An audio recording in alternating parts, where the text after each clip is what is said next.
দুনিয়ার কত মা মদিনায় আসার পরে আমি মুহাম্মাদের কাছে কালেমা পড়ল, আমার মাকে কি তুমি কবর থেকে উঠাইতে পারো না? আমার মা যখন মারা যায় তখন তো দুনিয়ায় কোনো নবী ছিল না। আমি মায়ের সামনে, আমার মায়ের সামনে হাজার হাজার মা জান্নাতে যাবে, আমার মা আমি নাকি জাহান্নামে যাবে না জান্নাতে যাবে আমি জানি না, তুমি জানো গো আল্লাহ। আমার মাকে একবার কবর থেকে তুমি স্বপ্নে উঠাইয়া কালেমা পড়াও। বাজান ইখতিলাফ রাবিদের মধ্যে ইখতিলাফ, কেউ বলেন ওইখানেই রাতে আমার নবীরে নবীর সামনে তার মাকে উঠাইয়া কালেমা পড়াইয়া দেয় গো বাবা। আর এক রাওয়ায়াত আসছে বদরের থেকে আসার পরে আমার নবী হাসে, হাসার পরে মা আয়েশা জিজ্ঞাসা করে প্রাণের নবী আপনার মুখের মধ্যে হাসি কেন? বলে আয়েশা তুমি ছোট্ট মানুষ বুঝবা না, আজকে রাত্রে আমার মাওলা আমার মাকে স্বপ্নের ভিতরে উঠাইছে, আমার হাতে কালেমা পড়াই আমার মাকে আল্লাহ আবার কবরে দিছে। আমার নবী যদি মার জন্য এত পাগল থাকে, আমার নবী যদি বাবার জন্য এত পাগল থাকে, বাবা এ আমার দাড়ি পাকা বাজা নেই মাজমার মধ্যে কার জানো মা নাই বাবা নাই গো। আমি মা বাবার ওয়াজটা কেন এত বেশি করি জানুনি? কয়েকদিন আগে বাবা তোমরা দেখছো মারে মারতে মারতে মারতে মারতে ঘরের থেকে বাইর করে দিয়েছে। ছেলেটা বাবা ইটালি থাকতো, ঘটনাটা ফেসবুকে দেখছো। বিবি যখন বলছে তোমার মা খারাপ, বলতে দেরি আছে, বিবির প্রেমে পড়িয়া মায়ের থাপড়াইতে থাপড়াইতে ঘরের থেকে বাইর করে দিছে। মা এলাকার চেয়ারম্যানের কাছে গেছে, চেয়ারম্যান বলে তোমার গায়ে কয়টা থাপ্পড় মারছে? ওর চাইতে 10টা থাপ্পড় আমি চেয়ারম্যান মারবো। মা বলছে আমারে থাপড়ায় নাই, আমারে চোখ দিয়ে গরম দিছে। পাশের বাসার চাচি বলে আমার চোখের সামনে থাপড়াইতে থাপড়াইতে কান দিয়ে রক্ত বাইর করে দিয়েছে।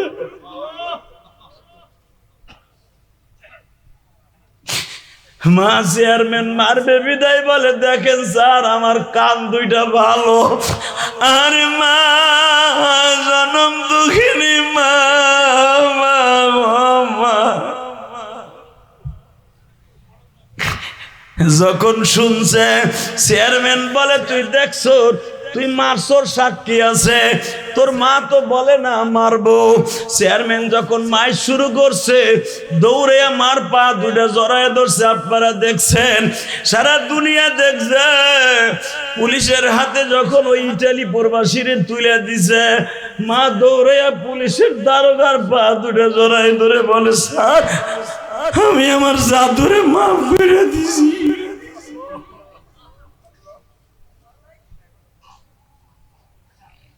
ভাই এ নরসিংদীর ভাই তোর পাও ধরছি ভাই, আজকে 7ই নভেম্বর, আজকে 7ই নভেম্বর আমার আল্লাহরে দেখা। ওই ইটালি প্রবাসী যখন মা যখন দেখলো পুলিশের হাত থেকে ছাড়াই নিয়ে আসছে, মায়ের পা দুটা জড়াই ধরে বলে মা রে মা তুই কেন মিথ্যা কথা বললি মা? তখন কি বলে এখন যুবক ভাই কানবি। মা বলতে যে তুই তো আমার কানে 4টা 5টা থাবুর দিস, ইয়ার কি ব্যথা বাবা? তুই যখন আমার পেটে ছিলি কত যে লাথি মারছ, ওই লাথির ব্যথা যদি সহ্য করতে পারি তোর এই থাবুর তো কিছু না বাবা।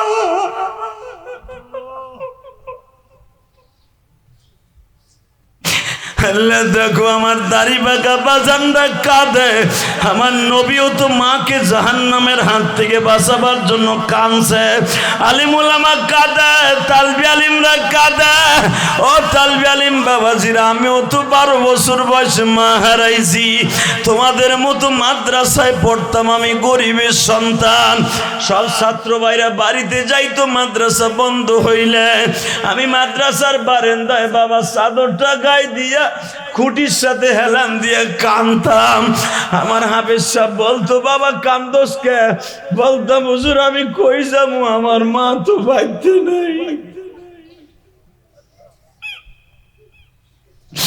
আমার সৎ মা ঘরে, আমার আব্বু বলছে মাদ্রাসা বন্ধ দিল, মাদ্রাসায় থাকবা, বাড়িতে আসবা না। কারণ আমার আব্বা এটা বুঝাইতে চাইছে, তুই আসলে তুই আদর পাবি না, মার কবরে গেছে দাঁড়ায় কাঁদবি। হ্যাঁ তালবে আলিম বাবাজিরা, মাদ্রাসা বন্ধ হইলে বাবার বাড়ি যাইতাম না, আমি আমার খালার বাড়ি যাইতাম। আমার খালা আমার রং বেরঙ্গের পিঠা বানায় খাওয়াইতো। আজকে ইয়াসিনের মার বোন আমার পিঠা বানাই খাওয়াইছে। বাবা পিঠাগুলা যখন সামনে দিছে মজা করে খাইছি, আর আমার খালার কথা মনে করছি। আরে মা, তোমার ইলিয়াজের রাইখা কবরে চলে গেল মা। ইলিয়াজের দুঃখ তো কেউ বুঝলো না মা। আল্লাহ তুমি দেখো আমার অনেক বাজান মা হারাইছে। আরে বাবা শীতের দিন আসলে মায়ের কথাটা মনে পড়ে। মা সিরা খাতা গায়ে দিয়া শীত কাটাইছে, তোমার একটা আমার একটা চাদর কিনে দিয়েছে।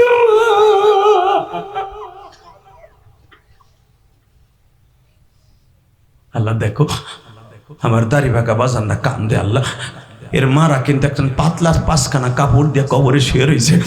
ও মা তুমি কবরে কেমন আছো জানি না মা। আল্লাহ না কইছে রব্বির হামহুমা কামা রব্বায়ানি সগীরা। মার জন্য তুই কান, তোর মারে আমার কোলে উঠাই দে, আমি আল্লাহ তোর মায়েরে দেখে রাখবো। আল্লাহ মারে তোমার কোলে উঠাই দেওয়ার জন্য কান্দতাছে। আমার মা বোনরা কান্দে, আমার বাজানরা কান্দে। আল্লাহ যারা কান্দে এদের বাবা মায়ের মাফ করে দাও।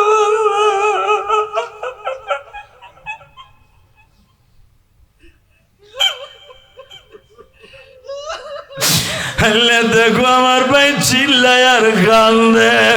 এই নরসিংদীর খিদিরপুরের দিকে তাকাও মালিক, আমার ওই ভাই চিল্লায় আর কান্দে।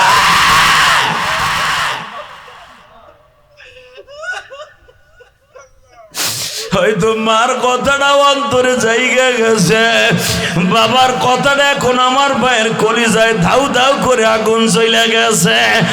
আরে মা হারা বাবারা ভাইরা, আমার এই ভাইয়ের মতো চিল্লাও আর কান্দ। তুমি মালিকরে বুঝাইয়া খাও, আমি আমার মায়ের ব্যথা বুকের মধ্যে চাইবার ধরে রাখতে পারতাছি না।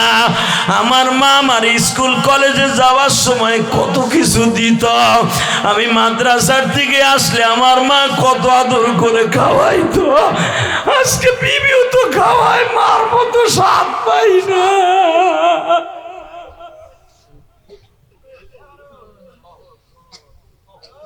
আল্লাহ দেখো কেমনে কান্দে, দেখো খিদিরপুরের দিকে তাকাও। আল্লাহ দেখাও না, একটু দেখো। তুমি না বলে রহমতের নজরে তাকাও বান্দার দিকে।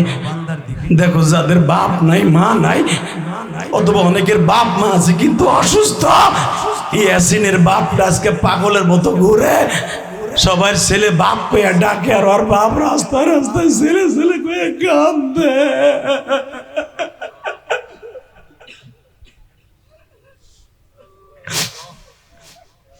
আল্লাহ দেখো কেমনে কান্দে। আল্লাহ দেখো না কেমনে কান্দে। আল্লাহ তুমি না কইছো কানলেই লাভ হয়ে যাবে, তুমি না কইছো বাবার চোখের পানি বলে সন্তানের জন্য নাজাতের উসিলা হয়ে যাবে।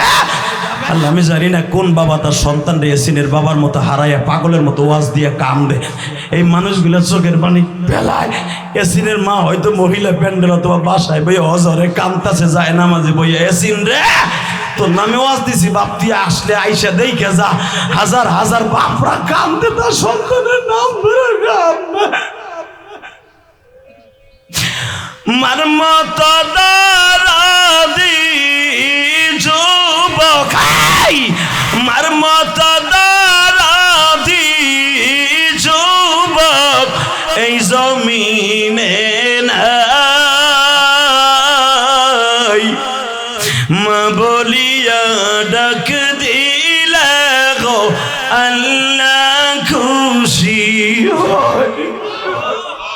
বাবা বলে ডাক দিলে গো আল্লাহ খুশি হয়।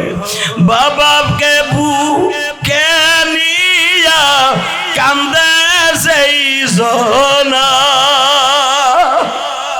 আল্লাহ তারে মাফ করিবে কোরআনের ঘোষণা।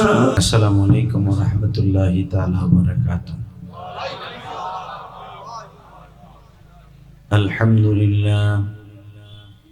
আলহামদুলিল্লাহ নাহমাদুহু ওয়া নাস্তাঈনুহু ওয়া নাস্তাগফিরুহু ওয়া নু'মিনু বিহি ওয়া নাতাওয়াক্কালু আলাইহি ওয়া নাউযু বিল্লাহি মিন শুরুরি আনফুসিনা ওয়া মিন সাইয়্যাতি আ'মালিনা। من يهده الله فلا مضل له ومن يضلله فلا هادي له. الذي أرسل رسوله بالهدى ودين الحق ليظهره على الدين كله وكفى بالله شهيدا. أما بعد فقد قال الله تبارك وتعالى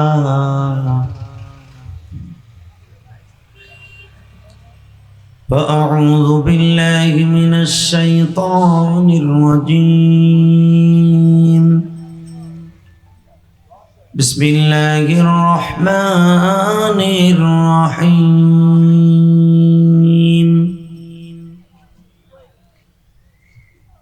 والذين آمنوا أشد حبا لله. وقال الله تبارك وتعالى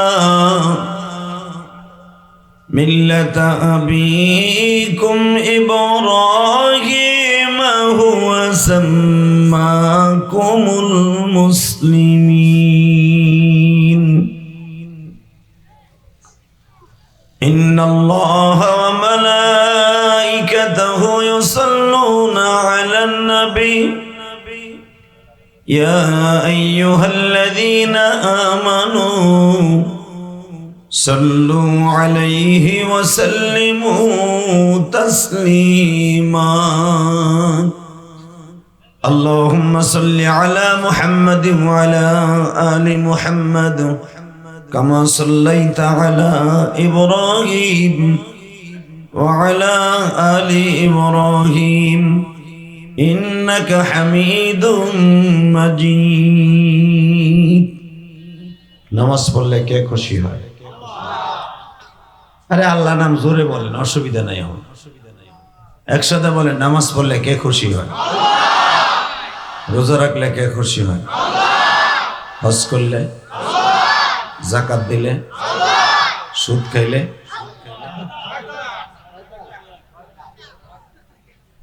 একসাথে বলেন, সর্বময় ক্ষমতার মালিক কে? এখানে আসার তৌফিক কে দিবেন? যাইবার তৌফিক কে দিবেন? সব কাজের শুরুতে কার নাম নেবেন? খানা খাওয়ার সময়, পানি খাওয়ার সময়, বিড়ি খাওয়ার সময়। বিড়ি খাওয়া হালাল না হারাম? সুদ খাওয়া শুধু একসাথে বলতে হবে। বিড়ি খাওয়া যেরকম হারাম, সুদ খাওয়া এরকম হারাম। কিন্তু সুদ যেভাবে আপনারা খান, বিড়ি তার থেকে বেশি মজা করে খান। ঠিক না বেঠিক? জোরে কোন একশো আসা আগ করে রয়েছে, চিন্তা করে কি কয় আবার সুদ আমার পোলায় খায়, আবার কয় কি? 1 টাকাতে সুদ খায়, তার নিজের মার সাথে জেনা করার গুনাহ হয়।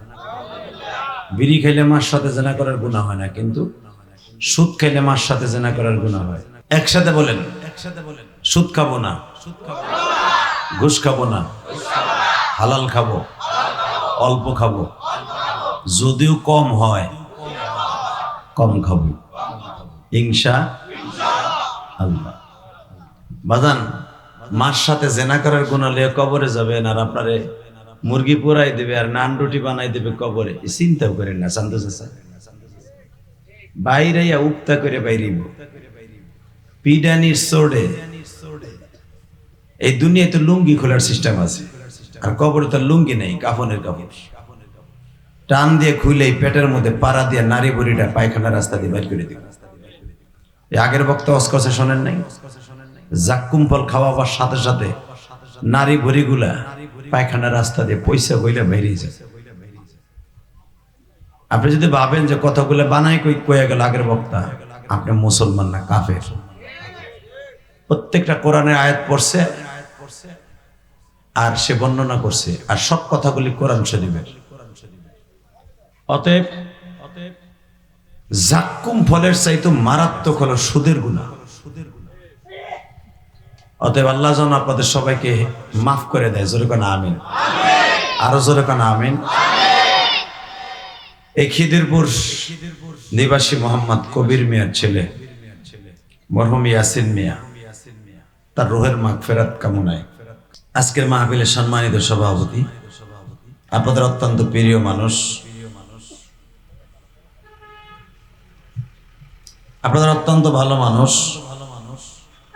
জনাব আলহাজ নাসিরউদ্দিন শালু, আজকের মাহফিলের উদ্বোধক ফাইজউদ্দিন মিয়া, প্রধান অতিথি মুজিবুর রহমান, সকলকে জানাই আমার অন্তরস্থ থেকে ধন্যবাদ। আমার যে ওয়াজ করেছেন নজরুল ইসলাম জিহাদি, মিজানুর রহমান, ইয়াকুব বিন আহমদ, আতিকুর রহমান হাফিজি, শওকত আলী সহ এখানে যে সমস্ত উলামা ইকরাম আসছেন, সকলকে জানাই আমার অন্তরস্থল থেকে ধন্যবাদ, মোবারকবাদ। অনেক কথা হয়ে গেছে মাগরিবের পর থেকে নিয়ে পর্যন্ত, বহুত কথা হয়েছে। আল্লাহ যতদিন আমাদের বাঁচায় রাখে, ভালো কাজগুলো করব, খারাপ কাজগুলো দুনিয়ার থেকে বিরত থাকবো। ঠিক না ঠিক? অবজান দুনিয়া আসার সিরিয়াল আছে, যাওয়ার সিরিয়াল নেই। যে ইয়াসিন ছেলেটা চলে গেছে, আর বাপ কিনতে পাইছে রয়েছে, আর বড় বোনগুলো পাইছে রয়েছে, তাই না? আল্লাহ ও কল্পনাও করে নাই ইয়াসিন এই বয়সে দুনিয়া ছেড়ে চলে যাবে। যুবক, ইয়াসিন চলে যাইয়া তোমাদেরকে মডেল বানাই রেখে গেছে। তার জ্বলন্ত প্রমাণ আমি দেখাই দিই। এই কথাটা যে বলছি, বিশ্বনবী বলছে দুনিয়া আসার সিরিয়াল আছে, যাওয়ার সিরিয়াল নাই। এই কথাটা আমার না, বিশ্বনবীর কথা, আর বাস্তবে দেখতেছিও তাই। ঠিক না? না একটু উল্টা পাল্টা আছে? হুজুরের কলিজার টুকরা ছেলে, হুজুরের 3টা ছেলে 4টা মাইয়া। ছেলে কয়টা? কথা কয় লাগে জানে গো, মাগনা চা খাওয়াই দিব। আরে আল্লাহ রসুলের ছেলে মেয়ে কয়টা, এই কয়টা যদি আপনি বলেন তাও আপনার সওয়াব হইব। শেখ হাসিনার কয়টা ছেলে মেয়ে এটা দিয়ে ভালোই জানেন, পুতুলার জয়। কতক্ষণ লাগে? হ্যাঁ, নাম একটা আছে সাইমা, ওয়া কেউ জানেও না। সালমা ওয়াজেদ জয়। হ, শুধু একটা কথা মনে রাখবেন, দুনিয়ায় যেই নাম ধরে আপনি ডাকছেন ওই নাম ধরে আল্লাহ কিয়ামতের মাঠে ডাকবেন। এই জন্য ছেলে মেয়েদের একটা নাম রাখবেন, আলহামদুলিল্লাহ বলেন, এবং নামটা খুব ভালো রাখবেন। তো আল্লাহ রসুলের ছেলে কয়টা, মেয়ে কয়টা? জোরে কোন, আরো জোরে। নামগুলো মনে রাখেন। 1 নম্বরের ছেলের নাম হলো, বড় মেয়ের নাম হলো জায়নাব। কি নাম? এই জয়নাবের পরে একটা মেয়ে হয়, নাম তার উম্মে কুলসুম। কি নাম? কুলসুম। এরপরে ছেলে হয়, নাম তার কাসেম। 2 মেয়ের পরে 1 ছেলে, নাম কি? এরপরে আবার মেয়ে হয়, নাম তার রোকায়া। কি নাম?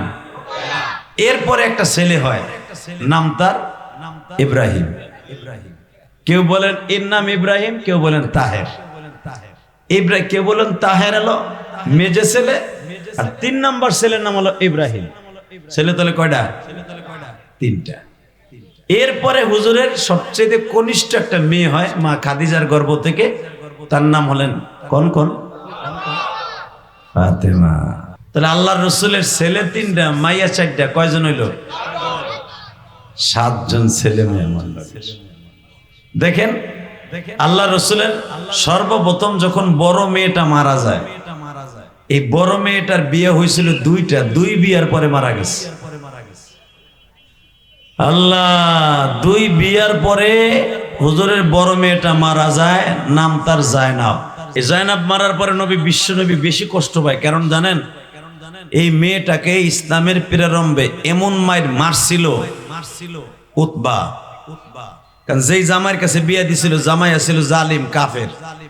তখন কাফেরের কাছে মুসলমান বিয়ে দেয়া জায়েজ ছিল ইসলামের প্রারম্ভে। একবারে হুজুরের আপন চাস্তো ভাইয়ের সাথে জায়নাবের বিয়ে দেয়। এখন দিলটা নরম করবেন। আমি আমার বাজানের কাছে জিজ্ঞেস করি, এই যে সামনে বাজান বসে আছেন, ওই যে আমার ভাইরা বসে আছেন, যাদের মেয়ে আছে বিয়ে দিছেন, জামাই যদি মারে আর মেয়ে যদি আইসা বাপরে কয় আব্বা দেহ আমার মাইরে কি করছে, আমার মনে হয় বাপের সাথে মরে যাওয়ার সাথে কষ্ট বেশি হয়, তাই না বাজান? বাজান রে, এবার দিলটা নরম করে আমার মওলারে দেখায় দিবেন। জায়নাব আর কুলসুমকে বিবাহ দিয়েছিলেন বাবা দুইটা বেঈমানের কাছে। যখন আমার নবী দাওয়াত ও তাবলীগের কাজ আরম্ভ করে দিলেন, এই দুইটা বোনকে ঘরের মধ্যে এমন ভাবে মারতো বাবা, ঘরে তালা লাগায়া মারতো, গালের মধ্যে তুলা ঢুকাইয়া গামছা দিয়া বাইন্দা সোরের মতো মারতো, যেন কান্নার আওয়াজ বাইরে না যায়। মারতে মারতে বাবা পিঠের মধ্যে দাগ ফেলায় দিত, এই চোখ দুইটা ফাটায় দিত বাবা। অপরাধ একটাই, আমার নবী কেন দাওয়াত ও তাবলীগের কাজ করে। আমার নরসিংদী জেলা সদরের বাইরা, খিদিরপুরের বাইরা, চোখের পানি ফেলায় যখন আমার মওলারে ডেকে ডেকে বলবেন মালিক,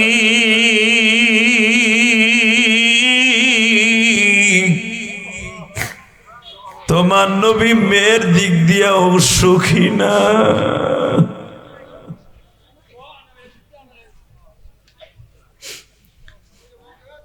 আরে বাবা, এই জায়নাব যখন ইন্তেকাল করে, জায়নাবকে গোসল করাইতে যায়, দেখে জায়নাবের পুরা বডির মধ্যে বাবা শুধু দাগ আর দাগ। লোহা পোড়াইয়া তারপরে তারে সেক দিত। নাউজুবিল্লাহ বলেন না, আরো জোরে কন। লোহা পোড়াইয়া উতবা জায়নাবকে সেক দিত, চামড়া পুরা, গোশত পুরা, পয়সা যাইত ওই জায়গা। অপরাধ তার বাবা কালেমার দাওয়াত দেয়, বাবার অপরাধ মেয়ের ভোগ করতে হয়। হালাকি আমার নবীকে অপরাধী, এই আস্তে কথা কইলে লুল হয় মরবা চাচা। গানের প্যান্ডেলে যেতে হুকুম হুকুম করতে পারো সারা রাত। এই আমার নবীকে অপরাধী কেন মারে? তোর বাপ দাওয়াতের কাজ করে কেন? বাজান রে, জায়নাবকে আর উম্মে কুলসুমকে যখন গরুর মতো টানতে টানতে মেরে মেরে বাবা দরজার সামনে ফেলায় দিছে, আমার বিশ্ব নবী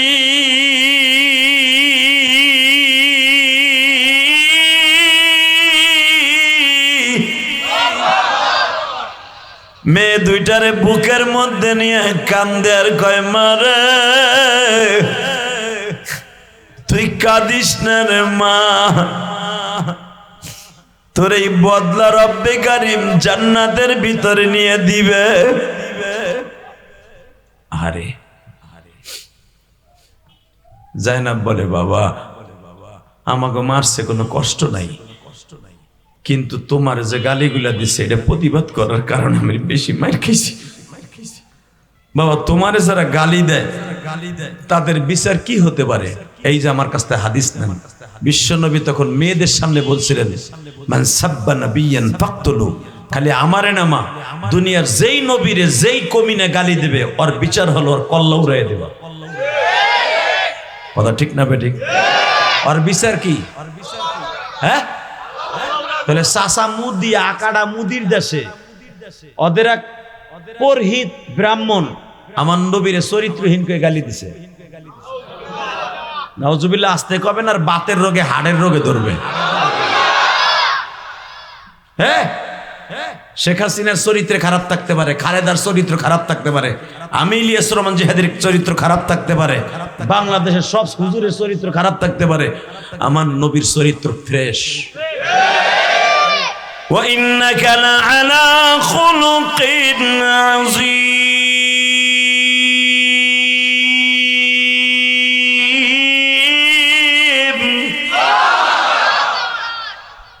শুধু দুনিয়ায় স্রষ্টার সৃষ্টিজীবের মধ্যে সবচাইতে দামি চরিত্রের অধিকারী আমার বিশ্বনবী। আপনাকে দুইটা পাও ধরে বলবো, দুনিয়ার সবার চরিত্র নিয়ে কথা বললে মানবো, আমার নবীর চরিত্র নিয়ে কেউ কথা বললো আর জায়গায় মেরে ফেলবো। রাজি আছেন না নাই? রাজি আছেন না নাই? কে কে রাজি আছেন? আল্লাহ কিন্তু হাত তুলে দেখাই দাও। অপমান, নবীজির অপমান, পুরি হিতে তুই গেলে, পুরি হিতে তুই গেলে,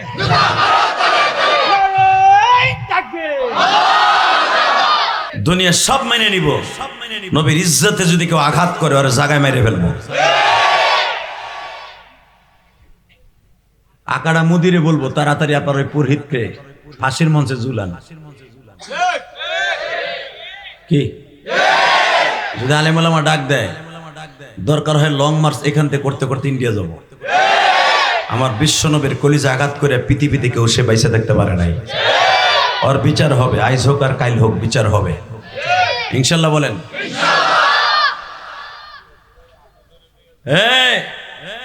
জয়নাব আর উম্মে কুলসুম বললেন, জয়নাব উম্মে কুলসুম বললেন, বাবা গো আমাকে মারছে দুঃখ নাই, আমাকে মারার পিছনে সবচেয়ে কারণ হলো তোমারে বকা দিছে আব্বা, তোমারে বকা দিছে। আমার নবী কি সন্ত্রাসী ছিলেন? হ্যাঁ, বরঞ্চ আপনি আমার দিকে তাকান, কোন দিকে চোখটা ঘুরেন না। আমার নবীর চেহারার মধ্যে এত বরকত দিছিলেন আল্লাহ, আমার নবীর চেহারা দেখা সাহাবা একরাম ক্ষুধার কথা ভুলে যাইতেন। আমার নবীর চেহারা দেখা সাহাবা একরাম পানি পান করার কথা ভুলে যাইতেন। যদি মানুষ ভুলে যায় সব ক্ষমতার মালিক আল্লাহ, তখন তার দ্বারা পাপের কাজ করা সম্ভব হয়। এই দুনিয়া যত বড় ডিক্টেটর ছিল, স্বৈরাচার ছিল, নাম ছিল জালিম ছিল, নাম ছিল নমরুদ। এই ডিক্টেটরের নাম শুনছেন না? কি নাম ছিল? নমরুদ। এরপরে যাদের নাম ছিল তার নাম ছিল এই পৃথিবীতে ফেরাউন। যারা দেখবেন আল্লাহর সাথে বেশি বেশি করে লড়ছে, ওরাই কিন্তু মরছে। হ্যাঁ, ঠিক না বেঠিক? জোরে কন, আরো জোরে। মন খারাপ, মনটা ভালো করেন তো দেখি। এই জান্নাতের বাগানগুলো মাঝে মাঝে কেন ওয়াজের মাঠে করা হয় জানেন? যেন কিয়ামতের মাঠে এই মাহফিলটা আপনার জন্য নাজাতের ওসিলা হয়। আজকে ইয়াসিনের রুহের মাগফিরাতের জন্য দোয়া করা হচ্ছে, খালি ইয়াসিনের জন্যই দোয়া করা হবে। যদি আপনারা এখানে না আসতেন, খালি ইয়াসিনের বাপ আর ইয়াসিনের মা আর ওর বোনটা ওর শুনতো। আপনারা আসছেন, ইয়াসিনও মাপ পাবে, আপনারাও মাপ পাবেন। তাকান এই দিকে। আবু বকরের বড় মেয়ের নাম হলো আসমা। কি নাম? আসমা। আসমার একটা বৈশিষ্ট্য ছিল, আসমা কিন্তু আবু বকরের বড় বিবির মেয়ে, আয়েশা হলো ছোট বিবির মেয়ে। মনে রাখবেন, অনেকে জানে না, আসমার মা কিন্তু বড়, আয়েশার মা ছোট। আসমার মা ইন্তেকালের পরে আয়েশার মাকে বিবাহ করেছেন আবু বকর। মা দুই, বাপ কয়জন? একজন। তো আসমার বয়স যখন 17 বছর, আয়েশার বয়স তখন 6 বছর। কত? হ্যাঁ, 6 বছর বয়সে নবীর সাথে বিয়ে হয়েছে। আল্লাহ। তো মা আয়েশার সাথে বিবাহ হওয়ার কিছুদিন আগে আসমাদের বাসায় নবী হওয়ার আগের থেকে একজন কাফের প্রতিদিন আবু বকরের দরজায় বসে থাকতো। আয়েশার মাঠে থালা নিয়ে বলতো, মা আল্লাহ রাস্তা কিছু দিবা? ইয়া বিনতে আবু বকর, ফি সাবিলিল্লাহ, ফি সাবিলিল্লাহ, আল্লাহ রাস্তা কিছু দিবেন। আসমা অনেক দয়ালু মহিলা ছিলেন। আস্তে করে এক থালার মধ্যে ফল, আপেল, কমলা, বেদানা। সৌদি আরবে দেখবেন পৃথিবীতে কোথাও ফল না পাওয়া গেল সৌদি আরব পাওয়া যায়, কারণ এটা ইব্রাহিম আলাইহিস সালামের দোয়া। পৃথিবীর সব দেশে অভাব পড়লেও হাজা বালাদাল আমেনা, এই দেশটারে তুমি সর্বদিক দিয়া অন্তত ক্ষুধার দিক দিয়া হেফাজত করবা, কারণ এটা আমার নবীর বরকত। তো আসমা প্রতিদিন ওই ভিক্ষুকরে খাওয়ান দিতেন, কিন্তু সবচেয়ে বড় জিনিস কি, ভিক্ষুকের এই সাইডটা ঢাকা থাকতো, কারণ এই সাইডটা পুরা পয়সা গেছে, এই সাইডটা পুরা পচা। এই চোখ নাই, কান নাই, দাঁতগুলা নাই, এই হাতগুলা পয়সা গেছে কোন রকম ভাবে ক্যান্সারের রোগীর মতো। আর কোন দরজায় যাইতো না, ওই দরজায় কাইতে বইরে থাকতে বলতো আমারে কিছু খাইতে দাও। আল্লাহু আকবার বলেন, আরো জোরে বলেন। এই লোকটা সব রুমাল মুড়ি দিয়ে চলতো, যেন তার বডিটা কেউ না দেখে, খালি চোখ দুইটা কোন রকম বাইর করতো, চোখ দুইটা, একটা কানা একটা বালা, বিশাল বড় দেহের মালিক। আল্লাহ আবু বকরের দরজার সামনে এসে বসে থাকতো। মনে রাখবেন, এখন দিলটা নরম করবেন। আল্লাহ পারে কি পারে না? ক্ষমতার মালিক দেহ শেখ হাসিনা ভাবেও নাই যে আমি 45 মিনিট টাইম পাবো। সে ভাবছিল 41 সাল যাবে, তারপরে যা হয় হবে। এর আগে যদি আজরাইল আয়া পরে তো আইলো, না আইলে তো 41 সাল পর্যন্ত থাকবোই থাকবো। 24 সাল যে 5ই আগস্ট যে 45 মিনিট টাইম সে পাবে, এটা কল্পনাও করে নাই। এই মুসলমানের বলে আস্তে কথা কইও না। যদি পাইতো আওয়ামী লীগ এলারা দুপুর 12:30 পর্যন্ত লাঠি সুটা লই আপনাকে 5 দোনার মরেছিল। যখন 1টার পরে ওয়াকারুজ্জামান বললেন জাতির উদ্দেশ্যে ভাষণ দিবেন সেনা প্রধান, তখন আওয়ামী লীগের পাত্তি নেতাগুলা জোর জঙ্গল দিয়ে, পাট খেত দিয়ে, ধান খেত দিয়ে, আরে পলা নুকারে কয় 12:30 পর্যন্ত জানতো না যে শেখ হাসিনা এইভাবে পালাবে। ঠিক ঠিক আমার আল্লাহ জান্নাল কুওয়াতা লিল্লাহি জামিআ, আল্লাহ তার প্রমাণ করে দিছে 2024 সালে। এটা বুঝলেন না? এইভাবে স্বাধীনতার পরে এই নরসিংদীর জেলা কারাগার একটা ঐতিহাসিক কারাগার, সবাই জানে। আসামিগুলো এইভাবে ছাড়া পাবে, আপনারা কল্পনাও করেন নাই। করছেন চাচা? মুখটা কালো রাখে না, জানি চাচি আপনারা ঠেন্না দেবে বাইতে গেলে, তারপরে কথা কন। এটা জান্নাতের বাগান, ভেটকাই বেরিয়েছে বুড়া বুড়া বুড়া গুলা খেলে গোট নামি করতে পারে, চার দোকানে বই আর হুজুরকে বাস দিতে পারে, আর কিচ্ছু পারে না করেন। তালবে এলিমরা কেমনে হাঁটে, হুজুরা কেমনে খায়, হুগা মোড়ায় মোড়ায় হাঁটে, বুড়া বুড়া কয়। আর ও যে রাস্তা বলে হাঁটে লুঙ্গিসু করে বিড়ি টানে, বুড়া একবারও কয় না। ও 24 ঘন্টা আলে বলে আমার বদনাম কয়, একবারও কয় না। আর ও আজাইয়া বুতুল বেচার মতো জিমায় কথা কবেন তো বাপের বেটার মতো বলবেন এটা জান্নাতের বাগান। বলেন তো আল্লাহু আকবার, লিল্লাহি তাকবীর। দিন ইসলাম, দিন ইসলাম, আল কোরআনের আলো। হয় নাই টেস্ট করে দিই, বুড়াগুলোর শক্তি বেশি না জুয়ান গুছো ঠিক বেশি দেই। মরার আগে একটা তাকবীর দিয়ে মরেন, আল্লাহরে কইতে পারবেন। নবীর পক্ষে একটা তাকবীর দিছি, রেডি? আগে বিয়ে তো যারা আছে হেরা আওয়াজ দিবেন। অবিবাহিতরা দিয়ে হ্যাগো লাগে জোর বাড়াইস না, রাখ। যারা বিয়ে করছেন হেরা আওয়াজ দেবেন, লিল্লাহি তাকবীর।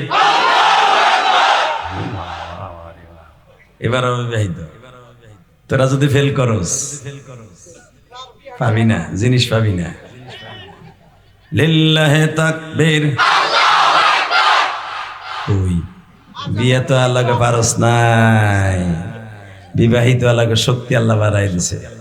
এবার একসাথে লিল্লাহি তাকবীর। দিন ইসলাম, দিন ইসলাম।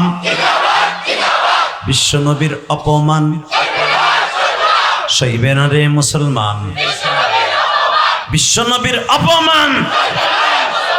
লিল্লাহি তাকবীর। পরহিতের ফাঁসি চাই, ফাঁসি চাই, ফাঁসি চাই। লিল্লাহি তাকবীর। এই তাকবীর গুলা দিবেন, ইমানের শক্তি বাড়বে না কমবে? হযরত ওমর যখন তাকবীর দিতেন, আহা পাহাড় শুদ্ধ কাঁপতো। ওমর রে 3 জন ধরে রাখা লাগতো। মনে হইতো তাকবীরের ধ্বনিতে বেঈমান গুলা দৌড়াইতো পিছনে রাস্তা দিয়ে, বাইরে দৌড়াইতো। মুসলমানের তাকবীর তো এরকমই হবে, ঠিক আছে না বাবা? টাকা নাই দিকে। তো এই লোকটা প্রতিদিন আইসা বসে থাকতো আবু বকরের ঘরের দরজার সামনে। আসমা খাইনসা ভরে ভরে প্লেট ভরে ভরে খাওন দিত। ইন দি মিন টাইমে একদিন আসমাক বলে ফেলছে, এই বেড়াই, এই এই তুমি প্রতিদিন খেলে আমাগো দরজায় বই থাও, আর কোন দরজা দেখো না? হ্যাঁ, তুমি প্রতিদিন বই থাকা। আব্বা বাড়িতে থাকে বিদায় তোমার কিছু কইতে পারি না, আব্বা তো দয়ালু। এই যে তোমার নাক দিয়ে হিগন পরে, তোমার এখান দিয়ে যে পয়সা পয়সা পুষ রক্ত বাইরায়, তুমি ডাক্তারও দেখাও না, খালি আমাক বাড়িতে খাওয়ানোর সময় হইলে সেই সকাল 10টায় আসো, বিকাল 5টায় যাও। তুমি কি একবারও ভাবো না যে তোমার দেখলে আমাদের ভিতরে একটু ভয় লাগতে পারে? তোমার যে বডির কন্ডিশন, সূরা ফিলের তাফসিরে দেখবে। বাজানদের সঙ্গে সঙ্গে ওই লোকটা বলতেছে, আসমা রে তুই আমারে মা খেদায় দিস না কেন? তোর বাবার দরজার কাছে দাঁড়ায় থাকি জানোস নি?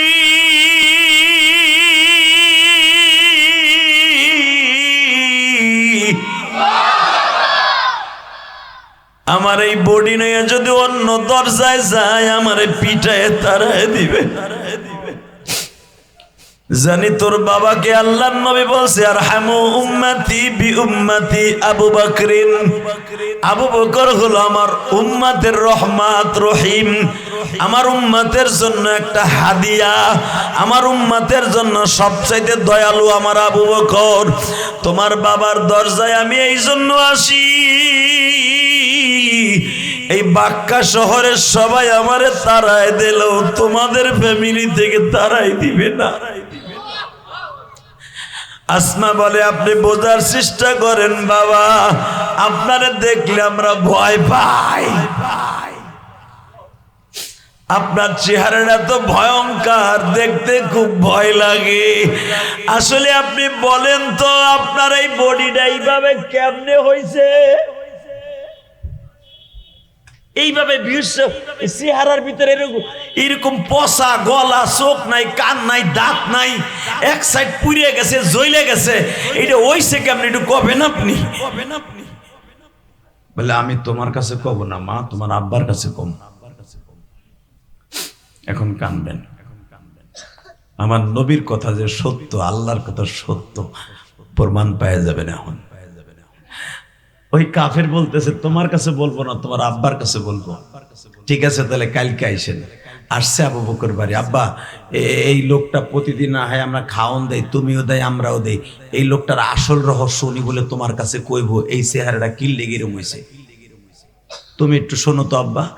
আবু বকর বলে, মিয়া সাহেব, আপনি তো আমাদের থেকে অনেক বড়, অনেক বড়। আচ্ছা আপনি বলেন তো, আপনার এই চেহারার বর্ণনা এইভাবে কেমনে হয়েছে? তারপর আপনি বাইসে রয়েছেন, কারণটা কি বলেন তো? তখন ওই লোকটা কান দেয়ার বলে, তোমার কাছে কম না, যদি তুমি আমার গোপনে কোন রকম ভাবে নবী মুহাম্মাদের কাছে লইয়া যাও, তারপরে কম।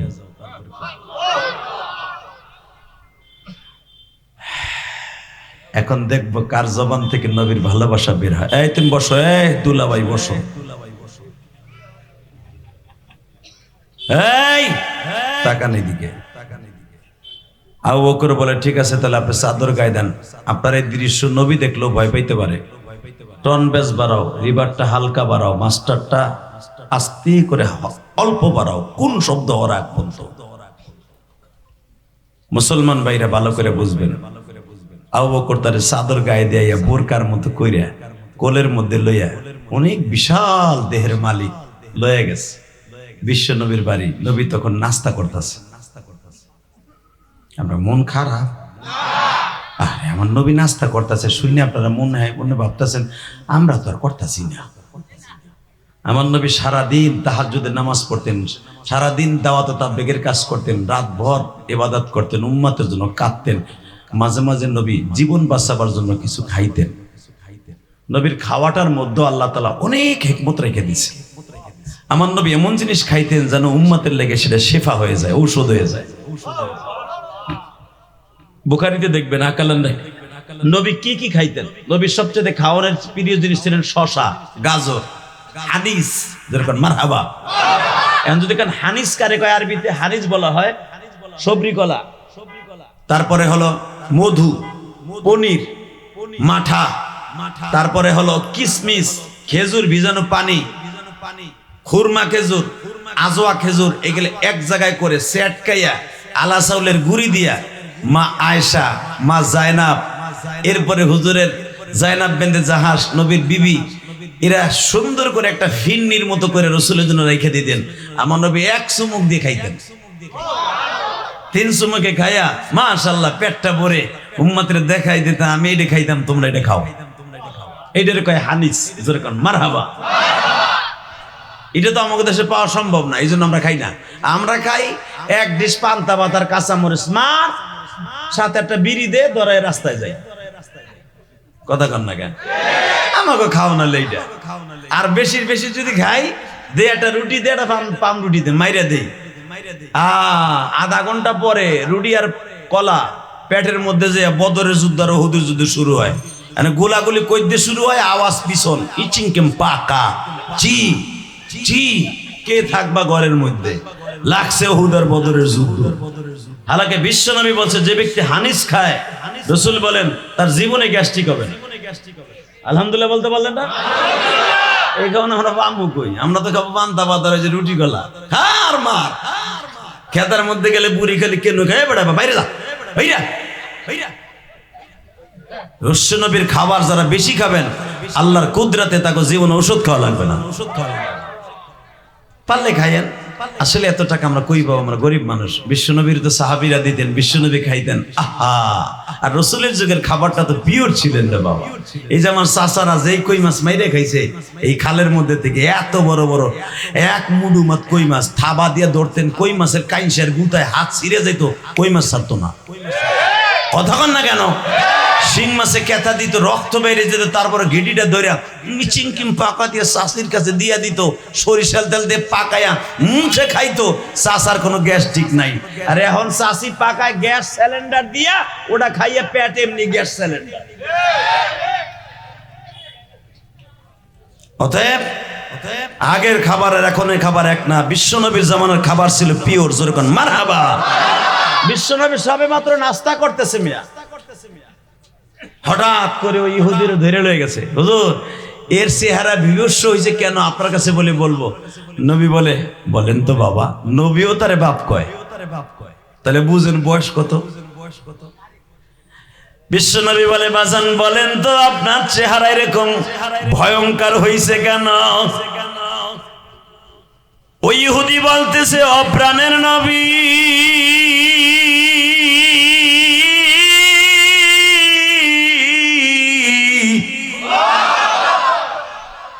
আজ পর্যন্ত যার কাছে বলি নাই আপনারে খুঁজতাছি আমি। আপনার বোন আসতে আসতে আমার এত বছর টাইম লেগে গেল।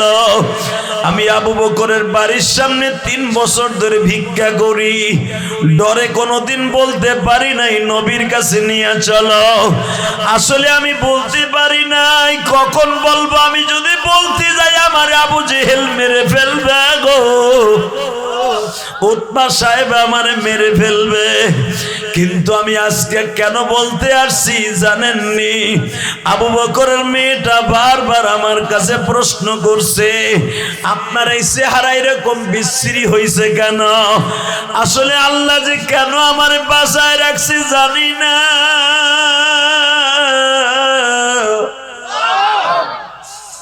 মনে হয় আপনার নবুয়াতির সাক্ষ্য দেওয়ার জন্য আমার বাসায় রাখছে।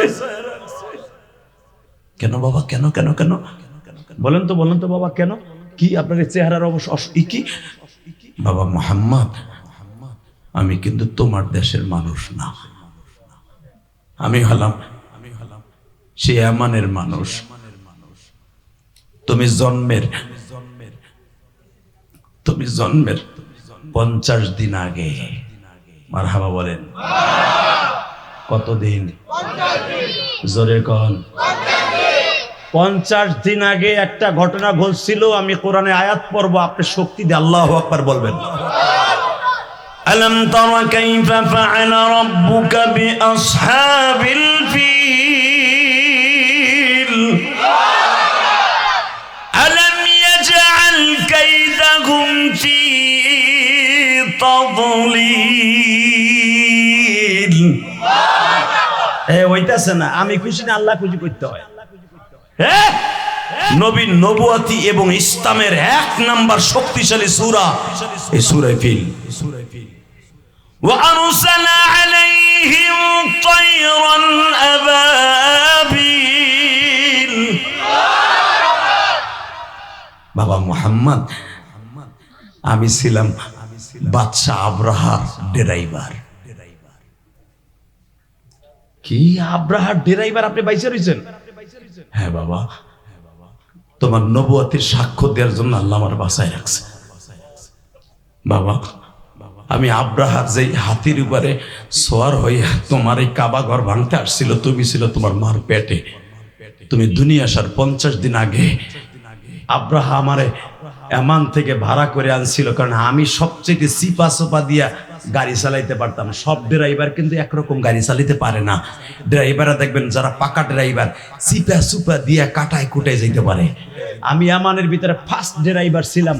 আমার মতো হাতি চালাবার মতো কোয়ালিটিশন ড্রাইভার এমানে কেউ ছিল না, আজারবাইজানে কেউ ছিল না, যুগোস্লাভিয়ায় কেউ ছিল না, সিরিয়ায় কেউ ছিল না। আমারে 1 লক্ষ ড্রাইভারের ভিতরে ইন্টারভিউ দিয়ে আমারে আনছিল। কেন? আমি আব্রাহার হাতি চালাবো, গাড়ি চালাবো। আমি আমার হাতি দিয়ে প্রথম কাবাগরের দরজার সাথে রশি বেঁধে কাবাগরটা ভেঙে গেলাম। এই জন্য আমার ওই জামানার 1000 টাকা বেতন দিয়ে আনছিল। কিন্তু বাবা, আমার দৃশ্য যে এরকম হবে আমি তো জানি না। আমার নবীর চোখগুলো বড় বড় হয়ে গেছে, এখন আপনার চোখটাও বড় করবেন। এটা আমার বাপের বানানো কথা না, সূরা ফিলের তাফসিরে দেখবেন। ইলিয়াসুর রহমান জিহাদি এখনো ওয়াজে আসার আগে বাসায় বসে যেই পরিমাণ মোতালা করি, এই পরিমাণ মোতালা যদি কিতাব রিসার্চ করতাম ছাত্র জীবনে আরো ভালো আলেম হতে পারতাম। এই মুসলমানের পোলা ইউটিউবে সব আছে, দেখবেন। ঘরে বইয়ে বইয়ে মোবাইলে দেখতে পারবেন। এই কথাগুলো সিরিয়াল করতে অনেক কষ্ট হয়। শুধু তাকায় থাকবে সূরা ফিলের আলোকে যখন বলছে ওয়া আরসালা আলাইহিম তাইরান আবাবিল। ও নবী মুহাম্মদ, আমি আপনার চিনতাম না, আমি শুধু জানতাম এই বাক্কা শহরের প্রেসিডেন্ট হলো আপনার দাদা আব্দুল মুত্তালিব। আপনার চাচা আবু তালেব হলো স্বরাষ্ট্রমন্ত্রী, আবু জেহেল হলো পররাষ্ট্রমন্ত্রী, খাদ্যমন্ত্রী অমক তমক উতবা সাহেবা। আব্রাহার কাবা ঘর ভেঙে যখন আবু জেহেল চলে আসলো, আবু জেহেল আসার পরে আব্রাহ প্রমিস করলো, আমার কাবা যখন স্বর্ণ দিয়ে বানাইছি। আর তুই এদিকে এই ওইটার এই কোনায় বসানো ক্যামেরার করে ট্যাঙ্গের নিচে দেয় না, এদিকে ওইখানে বল, ওই জায়গা না বাইজানের সামনে। আরে বহাই রানা তোর বলা, তোর আব্বা বিদেশ থাকে? হ্যাঁ, ঠিকই আছে। মারহাবা বলেন, আরো জোরে বল। ওরে দেখে আমার একটা ঘটনা মনে হলো। কই এই ঘটনা? আমার না, ইমাম আবু হানিফা রাহমাতুল্লাহ আলাইহি। আবু হানিফা রাহমাতুল্লাহ মাঠে নামছে, তো হঠাৎ করে একটা পোলা ক্রিকেট খেলে না, ক্রিকেট। তো ওই সময় ক্রিকেট খেলতেছে, এ বহ, আরে বেটা সিনের বাপ রে, হ্যার ওয়াজ এই বগর বগর করতেছে বেটা। এ মেথো ওয়াজ শোনো, তোমার পোলা লেগে কান দমিয়া বলে। আলহামদুলিল্লাহ বলেন। রাগ করতেছেন? আর ওয়াজ করবো 10 মিনিট, তাহলে ডিস্টার্ব করলে কিন্তু করবো না। আমার কানে ব্যাক সাউন্ড এরকম কথা বলতে পারি না। আমার সেই 26 বছর আগে ওয়াজ শুরু করছি, যদি দেখেন দাড়ি মোছ পাকে নাই, কিন্তু বয়স এক কম না। আর আমরা গোপালগঞ্জের জিনিস তো এই জন্য পাকে দেরি করে। মারহাবা বলতে পারেন না? চুল দাড়ি কে পাকায়? আল্লাহ পাকায়, চিন্তায়ও কিছুটা পাকায়। আমার কোনো চিন্তা নাই, আমি ডেলি ওয়াজ করি, একটা রিল্যাক্স আইয়া ঘুমাই। আইসি মাগরিবের নামাজ পড়ছি, হে নাই আলহামদুলিল্লাহ বলতে পারেন না? আপনাকে 5 দুনায় আইয়া আসরের নামাজ পড়ছি, গাড়ির মধ্যে এসে সেরে ঘুমাইছে মাগরিব পর্যন্ত। ঘুমাইয়া আপনাকে ওই মসজিদে মাগরিব নামাজ পড়ে ঢুকছে, এদিকে এখানে আইয়া মাগরিব নামাজ পড়েই ঢুকছি, আই আবার এখানেও ঘুম মারছি। চুল এত তাড়াতাড়ি পাকবো কা ইনশাআল্লাহ? আমি তো 2-3টা মাহফিল করবো না যে এটা তুইটা ধরবো, জাম পড়ে গেলে ঝামেলায় পড়বো, এই কাম আমি করবো না। 26 বছর ওয়াজের বয়স, আপনি এখনো মনে করবেন মনে হয় কালকে পরশু মনে হয় মাঠে নামছে। এটা আল্লাহ পাকের কুদরত। জোরে করেন মারহাবা। কষ্ট হইতেছে হোক, তারপর আমি আজ কষ্ট করব। রেডি রেডি ইল্লাহে তাকবীর। এক সাসার লাঠি মেরে মতো বুম ধরে রইছে, মুখটাই খোলে না। এত কম কইতেছি চাচা, মুখ কি খোলে না? বলেন তো আলহামদুলিল্লাহ, বলেন তো আল্লাহু আকবার। আল্লামা জাকারিয়া সাহেব রাহমাতুল্লাহ বলেছেন, যে ব্যক্তি সুবহানাল্লাহ জোরে বলবে, আল্লাহ রাব্বুল আলামিন তার নাম, তার বাবার নাম সহ জান্নাতের ভিতরে একটা সুবহানাল্লাহ গাছ লাগাই দিবেন। তাবলিগ জামাতের যিনি কর্ণধার ফাজাইল আমল কিতাবের লেখক মিয়া এখন উর্দু বাংলা হইছে, বা তাবলিগ লই এখন সবচেয়ে বড় শয়তানি চলতেছে। এই সাত গ্রুপ কইতেছে ওরা বলে এবার করবে। আমার ছাত্রগুলাকে, আমার কমলমতি হাফেজে কোরআনদেরকে নিয়ে যেই মাইট দিছ, তখন জালিম শেখ হাসিনা ছিল স্বরাষ্ট্রমন্ত্রী, কোটি কোটি টাকা দিয়ে অসীম। তখন পারছো, এবার পারলে মাঠে আইসো, ব্যাটিং করবো, ব্যাটিং ছক্কার চার মারবো, আশিস পারলে মাঠে। যেই মিটিং পরশুদিন হইছে দেখছেন আপনারা, ইলিয়াস রহমান জিয়াদি ছিল, আলেম ওলামার একই সিদ্ধান্ত, এক কাকরাইল, এক ইস্তেমা, আলেম ওলামার তত্ত্বাবধানে হবে। শেখ হাসিনার আমলে যখন দুই ভাগ হইছে, আর ভাগ হইতে দেন যাবে না। ইলিয়াস রহমাতুল্লাহ রক্ত পানি করা দেওবান মাদ্রাসা, রক্ত পানি করা দাওয়াত ও তাবলীগের উসুল, এই উসুল নিয়ে যে ভণ্ডামি করবে, ওরে শুদ্ধ খাইয়ে ফেলাম একবার। এবার রাজি আছেন না নাই? উলামায়ে কেরাম কে কে রাজি আছেন? লাগে তো হাত লাগাই দাও।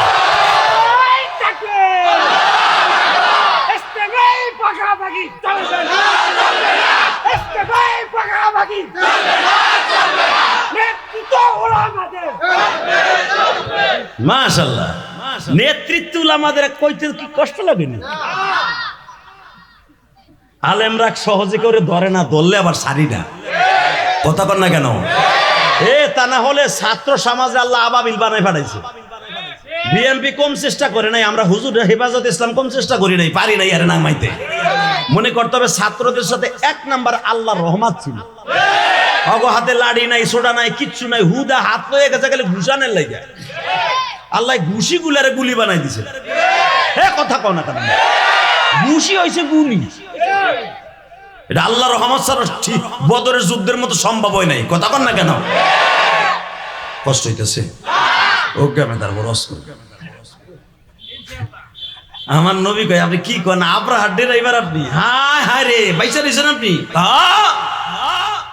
কিন্তু বাবা, আমি এতদিন কারো কাছে বলতে পারি নাই, আমারে কিন্তু আবু জেহেল খুঁজতাছে। আমি কিন্তু পালাই পালাই থাকি, আমার পাইলি মাইরে লাইব। কারণ সে যদি জানে আমি আব্রাহার ড্রাইভার, আমার এই জন্য মেরে ফেলবে। কারণ আমি এই ঘটনা বর্ণনা করা মানে তোমার ইসলামের ডিমান হয়ে যাওয়া। যেভাবে বুঝবেন এইটা, আর প্র্যাকটিক্যাল যখন হতে যাবেন, ওই প্র্যাকটিক্যাল আর ও কিতাবের ওয়াজ কিন্তু এক না, তাই না হাদিসা? হজে যখন আপনি যাবেন তখন দেখবেন হুজুররা কি কয় আর বাস্তবে কি পাইলাম। তো আমার নবী কিতাবে পাইছে, কোরআনে পাইছে, ফিলে পাইছে, তাফসির আল্লাহ জিবরাইল করছে, প্র্যাকটিক্যাল তো নবী দেখে নাই।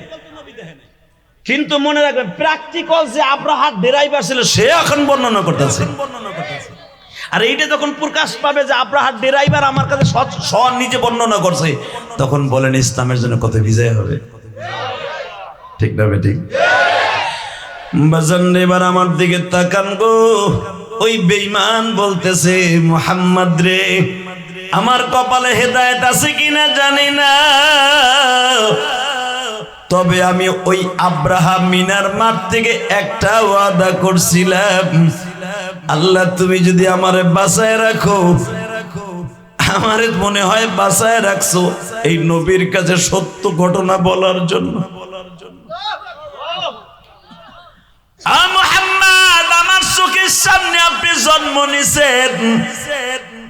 আমি 1-2 বছর না, 20টা বছর পর্যন্ত মিনার মাঠে, মুজদালিফার মাঠে পাথরের কুচা কুচা পাথর আর গাছের পাতা চিবাই চিবাই খাইয়া বাঁচছি। বৃষ্টিতে পানি হলে আমি মশকের মধ্যে জমা করে রাখছি। আমি মাসকে মাস গোসল করি নাই গো, কারণ ওই আব্রাহা 40,000 বাহিনী নয় আসছিল, তার ভিতরে শুধু আমি একাই বাইসা আছি। আমার নবী বর্ণনা করে, তারবিহিম বিহিজারাতিন মিন সিজ্জিল ফাজআলাহুম কাআসফিন মাকুল। গরুতে গালের মধ্যে ঘাস দিয়া ফাজআলাহুম কাসফিম মাকুল, গরুতে কাঁচা ঘাস চাবাইয়া মুখের থেকে বমি করে ফেলাইলে ঘাসটা যেরকম রেজারে আস্তে আস্তে হয়ে যায়, গ্যান্ডারির রস বাইর করার পরে ছাবা ঠিক ফাজআলাহুম কাসফিম মাকুল, এটার অর্থ এটাই। সমস্ত 40,000 বাহিনীকে ফাজআলাহুম কাসফিম মাকুল, ওইরকম ঘাস চাবাবার মতো মনে হইতেছে। যাকে যাকে পাখিগুলো এমন বম্বিং করছে, ওদের বডির থেকে হাড্ডিগুলো আলাদা হইয়া ওরকম ঘাস চাবানোর মতো পড়ে রয়েছে। কিন্তু একটা বোমা যখন আমার এই সাইডে লাগে, এই সাইড দিয়ে ঢুইকা দেখেন আমার এই সাইডে পচাই দিছে, আমার এই সাইড ভালো আছে। আমার নবী চোখের পানি ছেড়ে দিয়ে কই, আপনি তোলে সেই ড্রাইভার, বলেন তো আর কি? বলে মুহাম্মদ রে, তাহলে শোনেন আপনার নবুয়তি কত সত্য। এই জালিম আব্রাহা যখন কাবা ঘর ভাঙার জন্য মাহমুদ হাতিটা, আব্রাহার হাতিটার নাম ছিল মাহমুদ। কি নাম? এ জোরে কোন চাচা? আমার নবীর নামে নাম মাহমুদ, আব্রাহার হাতিটার নাম। এই মাহমুদ নামে হাতিটারে বেঈমান আব্রাহা বছরকে বছর পালছে, দামি দামি খাবার খাওয়াইছে। হাতিটা লম্বা ছিল 14 হাত, হাতিটা ঠ্যাং ছিল উঁচা, হাইট ছিল 1-2 হাত না 11 হাত। ওর ঠ্যাং এত বড়, সবচাইতে মস্ত বড় হাতি, এটার নাম ছিল মাহমুদ। এটার ড্রাইভার ছিলাম আমি। নবী বলে তারপরে আপনি তো কিছু জানেন না নবী, আপনি মার পেটে ছিলেন, আমি পরে শুনছি। আমার নবী বলে হ্যাঁ, আমার আল্লাহ তাই বলছে, আলাম তারা কাইফা ফাআলা রাব্বুকা বিআসহাবিল ফিল। এ নবী আপনি কি দেখেন নাই? আলাম তারা আরায়ারি, আপনি কি দেখেন নাই কাইফা ফাআলা রাব্বুকা বিআসহাবিল ফিল, আমি হস্তি বাহিনীরে কেমনে ধ্বংস করছিলাম? নবী তো মার পেটে করতে দেখছে, কিন্তু আল্লাহ বলেন আমার নবী মার পেটে থেকেও দেখছে। জোরে জোরে জোরে জোরে জোরে জোরে জোরে জোরে জোরে জোরে জোরে জোরে জোরে জোরে। আল্লাহ পারে কি পারে না? পারে। ছোট্ট ছোট ছাত্রকে দিয়ে যদি সরকারের পতন ঘটাইতে পারে, এটা রানিং সরকারে ছোট্ট পাখির দ্বারা আব্রাহা জালিমরে 40,000 তসতস করে দিতে পারে, পারে না? তাকান, নবী বলে বলেন তো তারপরে কি? হঠাৎ করে শুনলাম আপনার দাদা জানের 50টা উঠলো এলো, যেদিন আমরা আসবো 10ই মুহররমের 9ই মুহররম আমরা যখন আসবো, সেদিন দেখলাম মুহররমের 8 তারিখ আপনার দাদার 50টা উঠলো এসে জালিম আব্রাহার ছেলেবেলারা খাওয়ানোর লেগে। আপনার দাদা জান দেখি 9ই মুহররম হাজির হয়ে গেছে। হাজির হয়ে বলতেছে, এই আব্রাহা কেডা তোদের মধ্যে? আমি, আমার উর্দে। তখন আমি আপনার দাদার প্রতি হাত দিছিলাম মারমু, কিন্তু আমি এই চোখ দিয়ে দেখছি, সেদিন থেকে আমি ভালো হয়ে গেছি। আমি আর ওয়াজি করুন না, আওয়াজ দূর। এবার লাস্ট চান্স, এটা আমার বাপের বানানো কথা না, ডাইরেক্ট কোরআন শরীফের কথা কয়। আমি প্র্যাকটিক্যাল, আপনার দাদা যখন আপনার 9 চাচারে লইয়া যাইয়া, আপনার বাপ তো নাই, 9 চাচারে লইয়া যাইয়া আবু জাহেলে লইয়া যাইয়া আবু বকরের সাথে না, তখন তো আবু বকরও নাই, যখন বলতেছে বড় বড় নেতাগুলোর নিয়ে যায় বলে আমার 50টা উঠ দে, এই কথা বলতে দেরি আছে। আব্রাহা 1 মিনিটের ভিতরে উটগুলো ফেরত দিয়ে দিল। আমার নবী কয় কেন কেন কেন দিল কেন দিল? আমার তো আল্লাহ কইছে, তুমি কত? বলে 1 নাম্বার আমি সাক্ষী, আমি মাহমুদ নামে উটার খাবার খাওয়াইতেছিলাম, বড় বড় তরমুজ বাঙ্গি দামি দামি জিনিস ওরে খাওয়াইতেছিলাম। কালকে কাবা ঘর ভাঙতে যাব, 9ই মুহররম দেখি হাতিরে খাওয়ানো অবস্থায় দেখি আপনার দাদার পিছনে 2টা বাঘ দাঁড়ায় আছে গো।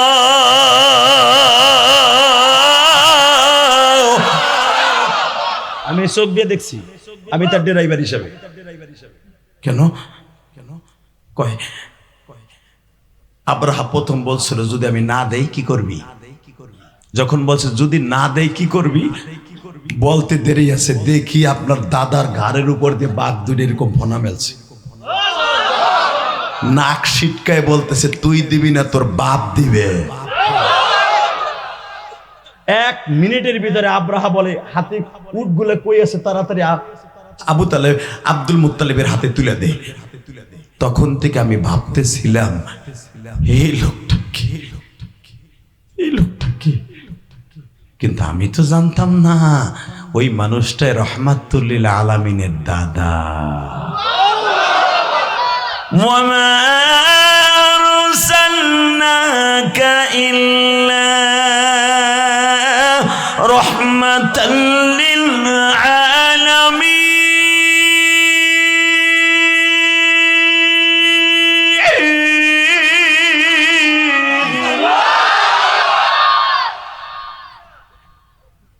মা কানা মুহাম্মাদুন আবা আহাদিম মির রিজালিকুম ওয়ালাকিন রাসূল।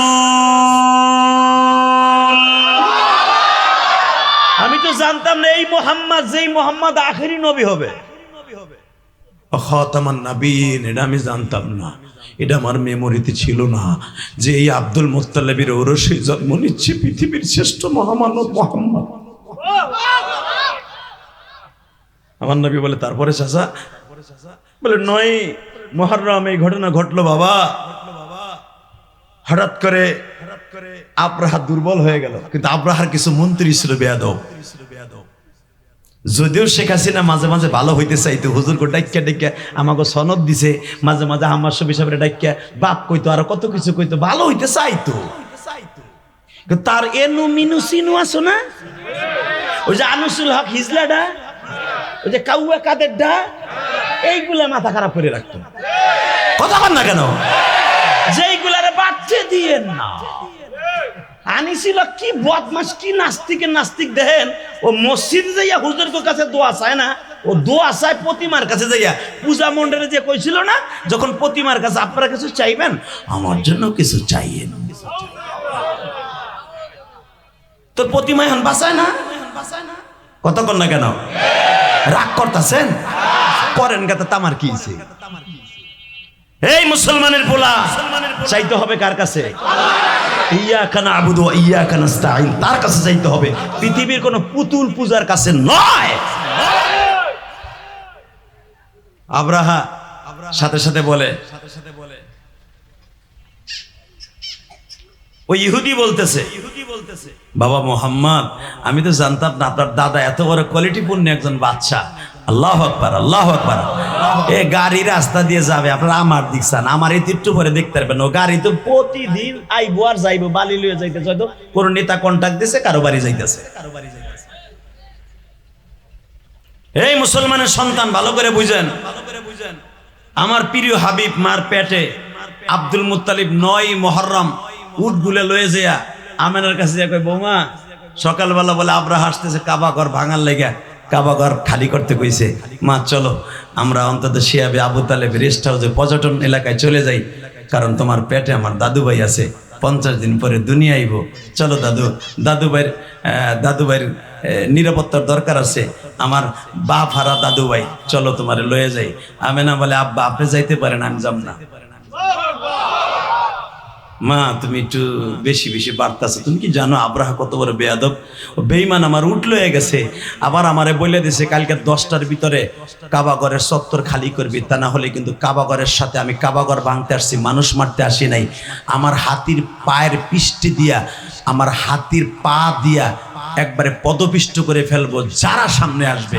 অতএব মা তুমি প্রেগনেন্ট, তুমি গর্ভবতী, তুমি 8 মাসের গর্ভবতী মা, চলো তুমি যাই। আমেনা বলে আব্বা আপনি যান, আমি তাই। আমার নবী কত সাহসী, তার মা কত সাহসী, তাই দেখেন। আমেনা বলে আব্বা আপনি যাইতে পারেন আপনার ছেলেদেরকে নিয়ে, মন্ত্রীদেরকে নিয়ে, আমেনা যাবে না। কারণ আবার আব্বা মদিনার প্রেসিডেন্ট, আমার স্বামীর বাবা মক্কার প্রেসিডেন্ট, 2 প্রেসিডেন্টের মেয়ে, কারণ এই দিক দিয়ে আপনারও মেয়ে, আমি হইতাছে আব্দুল ওহাবের মেয়ে। আর আপনি হলেন আব্দুল মুত্তালিব, আমার বাপের নাম আব্দুল ওহাব। মনে রাখবেন, আমি প্রেসিডেন্টের ঘরে জন্ম নিছি। আব্রাহার সাথে কেউ যুদ্ধ না করলে আমি একা করব, আল্লাহর ঘর রক্ষা করার জন্য। শুনছেন নবীর মায় কি কয়? গর্ভবতী অবস্থায় আব্দুল মুত্তালিব কয়, মা তুমি কি কও? আব্বা, আমেনার আসল চরিত্র আপনি দেখেন নাই।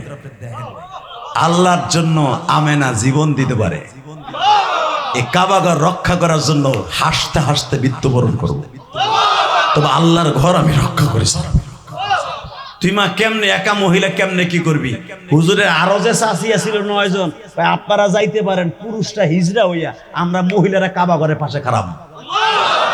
এর ভিতরে আব্বাসের বিবি, হামজার বিবি সব দাঁড়ায় গেছে, আমেনার সাথে আমরা একমত। তাহলে বোঝা গেল মহিলারা একজোট হলে পুরুষগুলারে কেলানো কোনো ব্যাপার না। মহিলাকে একটা সিস্টেম আছে, ওরা মাইরের সিস্টেম জানে, ওরা যায় জড়াই করে, যেটা পুরুষ পারবো না। কথা কন না কেন? এটা মহিলাকে একটা সিস্টেম মাইরের আল্লাহ শিখাই দিছে। আপনি বউরে মারতে যাবেন, যায় দেখবেন আপনি এমন ভাবে পেঁচাই ধরবো, আপনি চান্দুয়া লড়তেও পারবেন না। এটা মহিলাকে আল্লাহ শিখাই দিছে। পারলে মাইরে দেখেন, আমি শিখাই দিলাম মহিলাকে, মা পেঁচাই গেছাই ধরবেন, মারাবা কোন।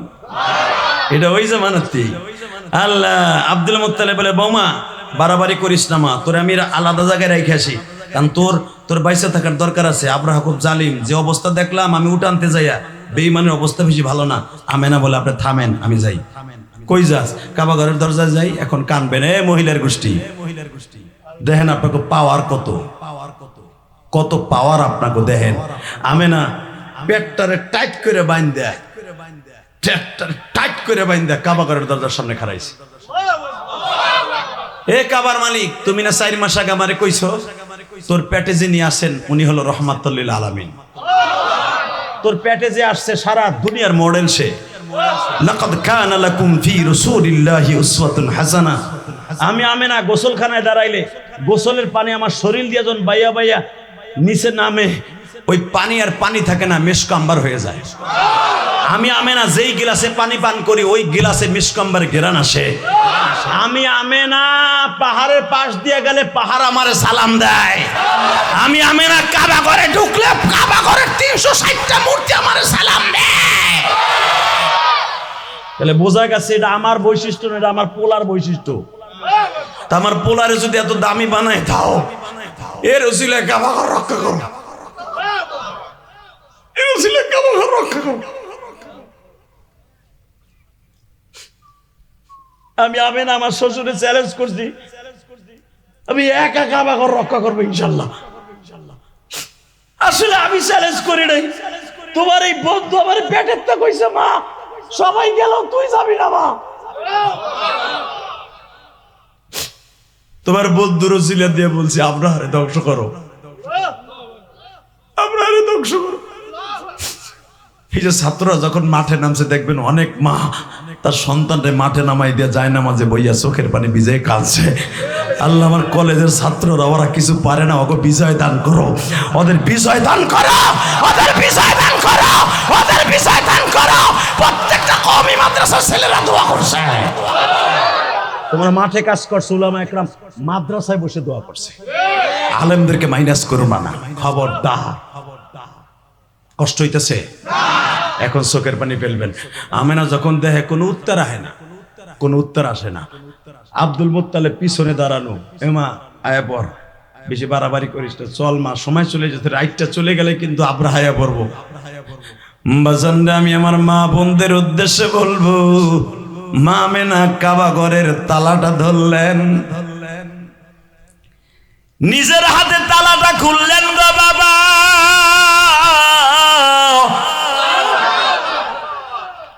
ভিতর দিয়ে কাবাঘরের সামনের দরজাটা লাগিয়ে দিলেন। কাউকে না নিয়ে যখন আমেনা কাবাঘরের মধ্যে ঢুকছি, 360টা মূর্তি সেজদায় পড়ে গেছে। বড় ছোট যত মূর্তি আছে সব জমিনে সেজদায় পড়ছে আমেনারে দেখ। আমেনা যখন আবার বের হয়ে গেছে, আবার মূর্তিগুলো দাঁড়ায় গেছে। উবাজান তখন লাত আর উজ্জার যে খাদেম ছিল, পাহারাদার ছিল, ও দেখতেছে মূর্তিগুলা দারাস দারাস করে জমিনে পড়ে।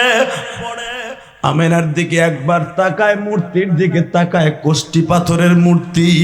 এই জামানার কোটি কোটি হাজার কোটি টাকা এক একটা মূর্তির দাম বাবা।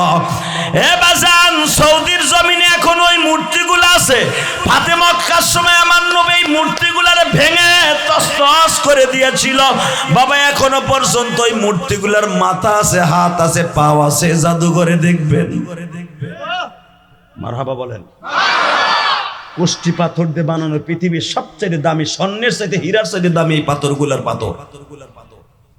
এ মুসলমানের পোলা, এই পাথরের মূর্তিগুলো আমেনার সামনে ধাম ধাম করে পড়ে গেছে। আমেনা তখন বলে, মূর্তিতে যদি আমার সেজদা দিতে পারে, তুমি আমারে খাতির করো না কেন? তুমি তোমার মুহাম্মাদের ওসিলায় কাবাঘরকে রক্ষা করবা আগামীকালকা। এবার আমি দেখবা আমার নবীর প্রেম কার অন্তরে আছে। বাজানরে আমেনা শক্ত করে পেটটা আরো টাইট করে বাঁধছি। কাবাঘরের মধ্যে থেকে আওয়াজ আসতেছে, আমেনা রে, তুই যে শক্ত করে আমার নবীরে এইভাবে বাঁধছর, আমার নবী পেটে কষ্ট পাইতেছে। তোর পেটের মধ্যে আমার প্রিয় হাবিব যদি কষ্ট পায়, আমি মালিক সহ্য করতে পারি না রে। তুই অন্যটা পেটের থেকে বান্ধন ছেড়ে দে, তোর কিছু বলতে হবে না। আমি আল্লাহ আগামী কালকে আমার বন্ধুর খাতিরে তোর চ্যালেঞ্জ গ্রহণ করলাম রে আমেনা।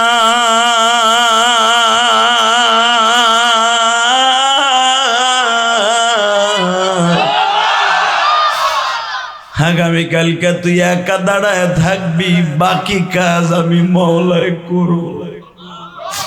আপনারা জানেন উলামায়ে ইকরাম, আলাম তারা কাইফা ফাআলা রাব্বুকা বিআসহাবিল ফিল আলাম ইয়াজআল কাইদাহুম ফি তাদলিল ওয়া আরসালা আলাইহিম তায়রান আবাবিল।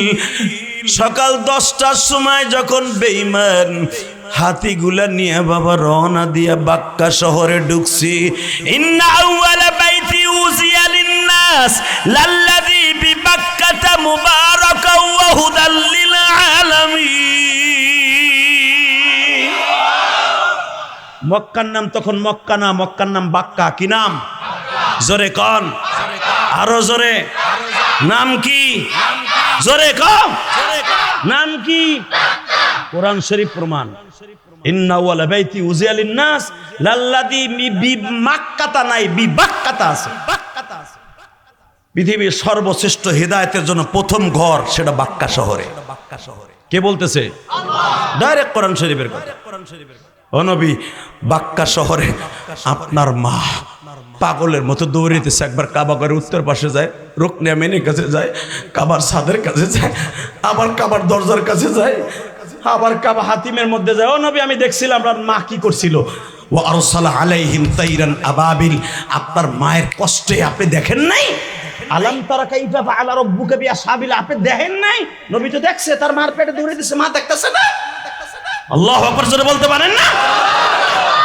এবার চিল্লাবেন আর কানবেন যদি নবীর স্বপ্নে দেখতে চান। আমার নবী যদি মার পেটের থেকে যুদ্ধ নিয়ন্ত্রণ করতে পারে, কমান্ডার কাজ করতে পারে, তুমি আর আমি এখান থেকে দুরূদ নবীর রওজায় পাঠাইতে পারি। হ্যাঁ, মাত্র 10 মিনিটের মধ্যে। ওয়া আরসালা আলাইহিম তায়রান আবাবিল। তায়রান আবাবিল কোনো পাখি না, আবাবিল মানে যাকে যাকে। হ্যাঁ, কেউ বলেন 5000, কেউ বলেন 3000, কেউ বলেন 1000, কেউ বলেন ও হলো 40,000। আল্লাহ পাঠাইছে মাত্র 5000। এক একটা পাখির ভিতরে আল্লাহ 3টা করে বোমা পাঠাইছে, 2টা 2 পায়ে, মুখের মধ্যে একটা। এইটা মাইরা দিয়ে আবার গেছে, 5 বার আইসার গেছে। 5টা কত হয়? 1000 যদি 5টা, 5 বার তারা গেছে আর আইছে। 40টা 8 বার গেছে আর আইছে। এই পাথরগুলো এক একবার মাইরা আবার আসছে, আবার ভূমধ্য সাগর থেকে বোমা লই আইছে, আবার মারছে। 40,000 বাহিনী মাত্র আধা ঘন্টার ভিতর ফিনিশ। আপনারা জানেন আব্রাহা যেই পাহাড়ে দৌড়ে পালাইছিল যেখানে ইসমাইলকে কোরবানি দিছে, ইসমাইলকে কোরবানি দেওয়ার ডাইন পাশে হলো ওয়াদি মুআসসারা, যেখানে গজব 24 ঘন্টা নামে। আপনারা এখন কানবেন, এই ইসমাইল আলাইহিস সালামের সেই পাহাড়ের মধ্যে দৌড়ে ঢুকছে এই মাহমুদ নামে হাতি যে ড্রাইভার চালাইতো, এই লোকটাও ঢুকছে। কিন্তু আব্রাহা যেই গর্তে ঢুকছে এই ড্রাইভার ওই গর্তে ঢুকে নাই, কিন্তু ওর লাগছিল এক সাইডে বোমাটা। বলে মোহাম্মদ রে, আমার এক সাইডে লাইগে এই পাশ গইটা পয়সা গেছে। আমার নবী কান দেয়ার কই পাথরটা বোমাটা কত ঢুকছিল? বলে আপনি যে ইফতারির সময় ছোলা বুট খান, ওই ছোলা বুটের সমান এত বড় বোমাটা আমার এই সাইডে লাগলো। এই সাইডটা পুরা ফাজা আলাহুম কাসফিম মাকুল, আব্রাহার গায়ের থেকে গোশতগুলো যেন জোরে পড়ে গেল, হাড্ডি সহ। আমারও হাড্ডি না যায় আর শুধু মাংসগুলো জোরে পড়ে গেল। আমি দৌড়ে পাহাড়ের গুহায় 1 দিন 2 দিন না 3 মাস মৃত্যুর যন্ত্রণায় কাতরাইতেছিলাম। হয়তো আপনার নবুয়াতি সাক্ষীর জন্য আমার আল্লাহ বাঁচায় রাখছে। আমার নবী বলে, চাচা একটা কথা শুনতে চাই, তাহলে কি আমার আল্লাহর কোরআন সত্য? আমি নবী সত্য। সঙ্গে সঙ্গে ওই ইহুদি বলে, মুহাম্মদ রে, এতদিন আমি অপেক্ষায় ছিলাম কার মুজিজায় এই ঘটনা ঘটল। আমি সেই দিন মক্কায় আইছি যেদিন তোমারে আবু জেহেল থাপ্পড় মেরেছিল। আমি শুনতে পাইছি তুমি হইলে সেই আব্দুল মুত্তালিবের নাতি। আমি তখন নীরবে নির্বিকে কামতাম চাদরটা গায়ে দিয়া। কে যেন পাহাড়ের গুহায় বসে বলতো, হে উজ্জা, আমার নাম উজ্জা, হে উজ্জা, তোরে নবুয়াতির সাক্ষ্য হিসাবে আমি রব্বে কারিম বাঁচায় রাখবো। আমার প্রিয় হাবিবের কাছে বর্ণনা দিবি, আমি আল্লাহ যে বলছিলাম আলাম তারা কাইফা ফাআলা রাব্বুকা বিআসহাবিল ফিল। নবী আপনি কি দেখেন নাই হস্তি বাহিনীরে কেমনে ধ্বংস করছি? এই সাক্ষ্যটা দেওয়ার জন্য আমি আল্লাহ তোরে বাঁচায় রাখলাম। আল্লাহু আকবার, জোরে বলেন। এই আল্লাহ আছে না নাই? এখনো আছে, এটা বিশ্বাস করেন? টাকা নাই দিকে আমার নবী তখন হাতটা থাবা দিয়ে ধরছে, চাচা আপনার যে বডিটা পয়সা গেছে, গোস্ত নাই, বিশ্রী অবস্থা, যদি আবার এটা ফ্রেশ হয়ে যায় আপনি কালেমাটা পড়বেন। হেদায়েত দেওয়ার মালিককে। এই ইহুদি কি কয় জানেন? বাবা আমি আমার ধর্মের পরে থাকতে চাই, শুধু তুমি যে নবী সত্য এটা প্রমাণ করার জন্যই বেঁচে রয়েছি। বাজান এবার আমার দিকে তাকান, এই বেঈমান আমার নবীর কাছ থেকে যখন বিদায় নেয়, আবু বকর পাও ধরছে, তুমি এত সত্য প্রকাশ করার পরও কালেমাটা পড়বা না? সঙ্গে সঙ্গে বলে, আমি যদি কালেমা পড়ি আবু জেহেল আমারে খুঁজতাছে মারার জন্য, কারণ বাদশা আব্রাহার সাক্ষী একমাত্র আমি। আবু জেহেল তো সেদিন নবীর দাদার সাথে উট আনতে গেছিল, আবু জেহেলও জানে আমি একা বেঁচে আছি, রাজ সাক্ষী আমি।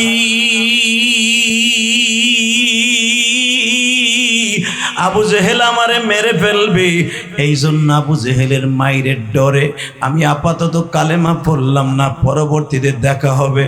বাজান এবার আমার সাথে একটা কথার উত্তর দেন, হেদায়েত দেওয়ার মালিককে? আল্লাহর কসম করে বলছি, আল্লাহ যারে হিদায়াত দিবে বাবা সে হিদায়াত পাবে, যে হিদায়াত যারে দেয় নাই সে কোনোদিনও পাবে না। নবীর মেয়ে বিয়ে করার পরেও যে উত্তাউতাই বা হিদায়াত পায় নাই, ওর মতো জাহান্নামী আল্লাহর জমিনে থাকতে পারে না। ঠিক না বেঠিক? জোরে কন, আরো জোরে। বিচার এখন আল্লাহর আছে না নাই? দেখতেছেন না চোখের সামনে? হ্যাঁ, মনে রাখবেন, নবীর আদর্শ যার অন্তরে আছে ও কোনোদিন আল্লাহর সাথে নবীর সাথে বেঈমানি করতে পারে না, তাই না? কলিজার টুকরা ভাইরা আমার, তখন আমার নবী একটা কথা বলছিল, আবু বকর রে, আজকে মক্কার সব নেতারা বলে কাবাঘর আমরা রক্ষা করছি, আসলে কাবাঘর রক্ষা করার পিছনে আমার মায়ের অবদান। আপনার মন খারাপ?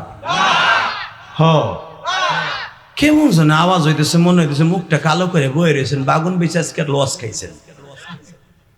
এইবার একটা আওয়াজ হইব আমার নবীর মায়ের পক্ষে। এ মার চাইতে দরদি কেউ আছে? বাবার চাইতে দরদি কেউ আছে রে? এ বাজান, এই যে আপনারা যারা দাড়িগুলো পাকাইছেন, আপনারা তো সন্তানের বাবা হইছেন, কিন্তু আপনিও একদিন আপনার বাবার সন্তান ছিলেন। আপনার বাবা এই নরসিংদীর সদরে যখন আপনারা লয়ে যেত বাজারে, আহারে বাবার পকেটে পয়সা নাই, আপনি কইছেন আব্বা আমি ওই কমলা খাম। আব্বা চিন্তা করে চাউল কিনবো কি দিয়া, মাছ কিনবো কি দিয়া, আর কমলা কিনে দেবো কি দিয়া। আব্বা আধা ঘন্টা দাঁড়ায় দাঁড়ায় চিন্তা করে লাস্টে চিন্তা করছে সব কম কম কিনবো নে, আমার পোলাটার একটা কমলা কিনে দেই। কমলাটা আপনারা কিনে দিছে, আপনি খাইছেন, কিন্তু আপনার আব্বা একটা কও খায় নাই। এই যে সিনের বাবা সন্তানটারে বড় করছে অনেক কষ্ট করে। বাবা আমার জনম দুঃখিনী মা আমারে বড় করছে অনেক কষ্ট করে। আপনারা আমার ওয়াজ যারা ইউটিউবে শুনছেন, আপনারা জানেন আমি আমার মায়ের জন্য আমার জীবনটা আল্লাহর কাছে উৎসর্গ করে দিয়েছি। কারণ আমার মায়ের সবচেয়ে বড় আশা ছিল আমাকে আলেম বানানো। ইয়াসিনের বাবারও আশা ছিল আমার ছেলেটা সৎ পথে থাকুক। হয়তো সন্তান যে কোনো কারণে অনেকের সন্তান খারাপ হয়ে যায় না বাবা, কিন্তু মনে রাখবেন আমার জনম দুঃখিনী মা আমার জীবনের শেষ কথা বলছিল, ইলিয়াস রে তুই যদি আলেম হস আমি তোরে দুধের দাবিটা ছেড়ে দিব।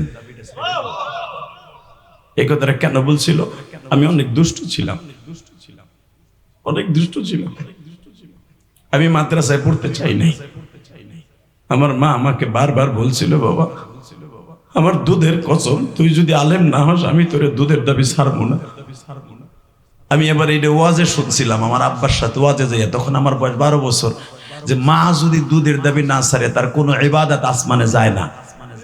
এই ভয়টা আমার অন্তরে আমার মহলায় ঢুকাই দিছিল। আমার মা যেদিন আমার দুধ ভাতের মধ্যে প্লেটটা হাতটা চাইপে ধরে কইছিল, ইলিয়াস তুই যদি আলেম না হস দুধের দাবি ছাড়বো না। নবীরা পর্যন্ত আল্লাহর আদালতে দাঁড়ায় থাকবে মায়ের দুধের ঋণ শোধ করার জন্য। বাবা আমার মাথায় এইভাবে আল্লাহ চাইপা দিলে, যুবক ও যুবতী বোন আমার দিকে তাকাও। আমার মাথার মধ্যে আল্লাহ এমন ভাবে চাপাই দিল, আমার মা কইছে ধরে দুধের দাবি ছাড়বো না। আমিও মার সাথে ওয়াদা দিয়া লাইলাম, মা ঠিক আছে তুই যদি দুধের দাবি না ছাড়স আমি আলেম হমু।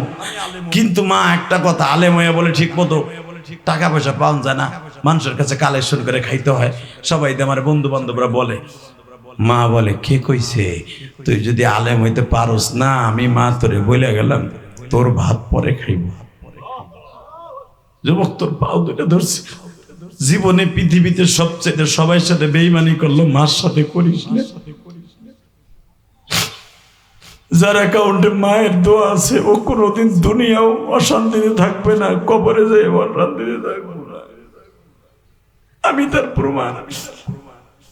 আমাদের বিরুদ্ধে অনেক ষড়যন্ত্র হয়, কুয়াশার মধ্যে উইরা যায়, কারণ আমাদের অ্যাকাউন্টে মা বাবার দোয়া ভরপুর। আপনি জানেন এই শেখ হাসিনার আমলে কত হামলা মামলা, কত পুলিশ, কত র‍্যাব আমাকে ঘেরাও দেশে ধরে নিয়ে যেতে পারে নাই। কেন জানো? হয়তোবা আমার অ্যাকাউন্টে আমার মায়ের দোয়াটা ভরপুর ছিল। আপনি কেরানীগঞ্জে জিজ্ঞেস করতে পারেন, আমার 11 গাড়ি র‍্যাব আসছিল আমার ধরার জন্য, মামুনুল হককে ধরার একদিন পরে। কারণ মামুনের পক্ষে কথা বলছিলাম, নিক্সনের বিরুদ্ধে জোরালো বক্তব্য দিছিলাম। আমি দেখো ইউটিউবে আছে, আমি বলছিলাম মামুনুল হকের সাথে খেলা খেলতে চাও মাঠে নামা পুলিশ ছাড়া। এই কথা ছিল আমার অপরাধ। ওই রাত্রি আমাকে ধরার জন্য আসছিল, আমাকে নিতে পারে নাই। আলহামদুলিল্লাহ বলেন, আল্লাহু আকবার জোরে বলেন। কেন পারে নাই আমি আজকে বলে দিয়ে যাই, আল্লাহকে সাক্ষী রেখে। আমাকে যখন পুলিশ আমার নিচতলা, আমি থাকি 4 তলা, আমার ধরতে আসছে। আমার আব্বার কাছে বাসাতে ফোন দিছে, আপনার ছেলের ধরতে আসছে। আমার আব্বা আপনাদের মতো আলেম না, এই বাবাজির মতো লম্বা চূড়া কালো। আমার আব্বা একটা দৌড় দিয়ে মসজিদে গেছে। আল্লাহ আমার ইলিয়াস মা হারা, আমার ইলিয়াসকে যেন র্যাবে নিতে না পারে। আমার বাবার চোখের পানিতে বাবা বুক বাইসে গেছিল। মসজিদের ওয়ালটা ধরিয়া চিৎকার মারছে, মালিক রে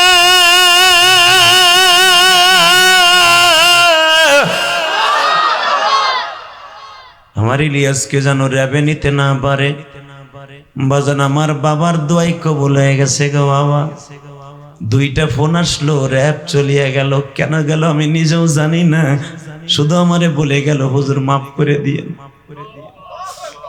বাবাজান তখন আমি ভাবছি আমার জনম দুঃখ মিয়া বাবার দোয়া। পরে আমি শুনতে পাইলাম আমার আব্বা কান্দে আর কই ইলিয়াস তুমি কই গো। সকাল হতে না হতে আমার বাবা বাসায় হাজির। আমারে জড়াই ধরে বলে বাবা গো তোমার মায়ের দোয়া বাবার দোয়া তোমার অ্যাকাউন্টে আছে, তোমারে আল্লাহ কোনোদিন এইভাবে অপমান করতে পারে না গো। যুবক ভাই, দুনিয়ার র‍্যাব যদি আমারে না ধরে, আমার বিশ্বাস আখিরাতের র‍্যাবও আমারে ধরবে না। তবে আমারে ধরলে যে আমি বেজারি হইতাম তা না বাবা। জেল আলেম ওলামাদের জন্য, নবীদের জন্য, ওলিদের জন্য, কথা ঠিক না বেঠিক? আমি কোনো বিচলিত হই নাই, আমি কাউকে কিচ্ছু বলি নাই বাবা। শুধু 2টা চোখের পানি দিয়ে আমার আল্লাহরে বোঝানোর জন্য বলছি, ও বাবা আমার বাবার দোয়া আমার অ্যাকাউন্টে আছে। যুবক, তোমার বাবার দোয়া যদি তোমার অ্যাকাউন্টে থাকে, ইয়াসিনের বাবার দোয়া যদি ইয়াসিনের অ্যাকাউন্টে থাকে, আর মায়ের দোয়া থাকে, ইয়াসিনকে কবরেও কোনোদিন আযাব দিবে না বাবা। যুবক, আমি তোর পাও 2টা ধরছি, জীবনে বাবা মায়ের কষ্ট দিস না ভাই, কোনোদিন কষ্ট দিস না। মা দুঃখিনীর যে কি দুঃখ। আমার নবী তখন ওই উজ্জাকে জিজ্ঞেস করে, চাচা আমার মাকে আপনি দেখছেন? বলে মুহাম্মদ তুমি বলো কি, আমি তোমার মাকে একাধিকবার দেখছি। কেমনে দেখছেন চাচা? তোমার মায়ের প্রশংসা বাক্কা শহরে সব জায়গায় ছড়িয়ে বলল। আল্লাহু আকবার বলতে পারো না? তোমার মাকে দেখার জন্য বাক্কা শহরে মহিলা পুরুষ সবাই ভিড় হয়ে গেল। এই মহিলাটা কাবা ঘরে ঢোকার কারণে আব্রাহা ধ্বংস হয়ে গেল। তোমার মারে আমি অসুস্থ শরীর লইয়া তোমার জন্মের পরে আমি আসছিলাম, কিন্তু আমি জানতাম না তুমি হবা শেষ নবী। আমি জানতাম না তুমি হবা শেষ নবী। মা কানা মুহাম্মাদুন আবা হাদিম মির রিজালিকুম ওয়ালাকির রাসূল। তুমি যে রাসূল হবে এটা আমি ভাবি নাই। শুধু আপনাকে 2টা পাও দোষ, আপনার কষ্ট হইতেছে। 2-1 চাচা 1-2 করে ওড়ে কি এটা নরসিংদীর অস্বভাবই এইটা। হ্যাঁ, আর মাত্র 5 মিনিট কথা বল। 5 মিনিটের ভিতরে যুবক তোর পাও ধরে ধরছে, একটা যুবক উঠবি না। শুধু একটা কথার উত্তর দিতে চাই। রাত 9:15 উঠছি, এখন 11টার বাইজে গেছে।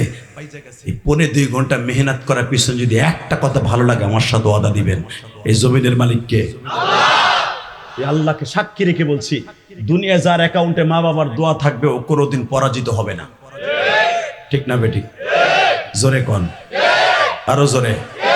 কলেজের বন্ধুরা যেথায় যাবি, কলেজে যাবি, ব্যবসায় যাবি, মার দোয়াটা সাথে নিয়ে, বাবার দোয়াটা সাথে নিয়ে যাই। এই বাবা যদি বেহুশিও থাকে, হসপিটালও থাকে, বাবার হাত ধরে সুবা দিস। কেন জানোস? এই হাতের মধ্যে আল্লাহ হজরে আসওয়াত রেখে দিছে। বাবার কপালের মধ্যে হজরে আসওয়াত রেখে দিছে আল্লাহ। তুই হজরে আসা সুমা দিলে তোর গুনাহ ঝরবে, আর তোর মার কপালের দিক তাকাইলে, বাবার কপালের দিক তাকাইলে গুনাহ ঝরবে। কাবা ঘরের দিক তাকাইলে তোর গুনাহ ঝরবে, আর তুই মার চেহারার দিক তাকাইলে হজের সওয়াব হবে। কাবা ঘরের দিক তাকাইলে হজ কবুল হবে এমন কোন কথা কোরআন হাদিসে কোথাও নাই, কিন্তু মায়ের চেহারার দিকে তাকাইলে তোর হজ কবুল হবে, ডাইরেক্ট হাদিস আছে। তাহলে মা দামি না সস্তা? আমি মনে করি কাবা ঘরের চাইতো আমার মার চেহারা আল্লাহর কাছে দামি। কথা কর না কেন? তাহলে মায়ের ভালোবাসা দরকার আছে না নাই? ভালোবাসা নিবি ভাই? তাহলে আমার দিক তাকা, যতদিন বাঁচবি মা বাবার খেদমত করবি, ইনশাআল্লাহ জীবনের বিনিময় হলো মারে ভালোবাসবি। আমার নবীর জীবনের সবচেয়ে ট্রেজেডি ঘটনা এখন আপনাদের সামনে বর্ণনা করব। আমি 2013 সালে আমার নবীর মায়ের কবরটা দেখছিলাম। সেটা ছিল জুন মাসের 13 তারিখ, আমার মন পড়ে। আমি উমরায় গেছিলাম, তখন বদরের কিছু ছেলে আমারে নিয়ে গেছিল। তখন আমি বলছিলাম, শোন, এই বদরের পাশেই তো আমার নবীর মার কবর, এখান থেকে 162 কিলোমিটার গেলেই তো হুজুরের নানার বাড়ি, আমার একটু দেখাবি? বলে হুজুর এখান তো পুলিশের ঝামেলা করে। আমি বললাম তোর আমার নিয়ে যাবি? ওর আল্লাহর কুদরত, আসলে আল্লাহ আমার কপালে রাখছিল আলহামদুলিল্লাহ বলেন। ওখানে যাওয়ার অনুমতি নেই। আমি যেই টাইমে গেছি ওই টাইমটা হলো আসরের টাইম, ওই টাইমে পুলিশ পাহারা নাই। ওরা দুপুরে খাবার খাইয়ে লাঞ্চে যায়, মাগরিবের টাইমে আবার আসে। তো আল্লাহ পাক আমারে ওই আধা ঘন্টা মনে টাইম মিলাই দিছিল। আমি এখন আমার চোখের সামনে ভাসে বাজার, আমার চোখের সামনে যেই বাগানের সামনে দাঁড়ায় আমার নবী বদরে যাইবার সময় কাঁদছিল আর বলছিল, মারে ও মা, তোমার মোহাম্মদ আজকে তোমার কবরের কাছে আসছে, এখানে 6 বছর বয়সে তোমার কাফনের কাপড় পড়াইয়া আমি মোহাম্মদ যখন তোমার শোয়াই রেখে যাই মা, তখন তুমি ইন্তেকালের একদিন আগে বলছিলে, মোহাম্মদ রে কোনোদিন যদি এই আবুয়া গ্রামে আসস, আবার কবরে বসে দাঁড়াই একটু দোয়া করিস।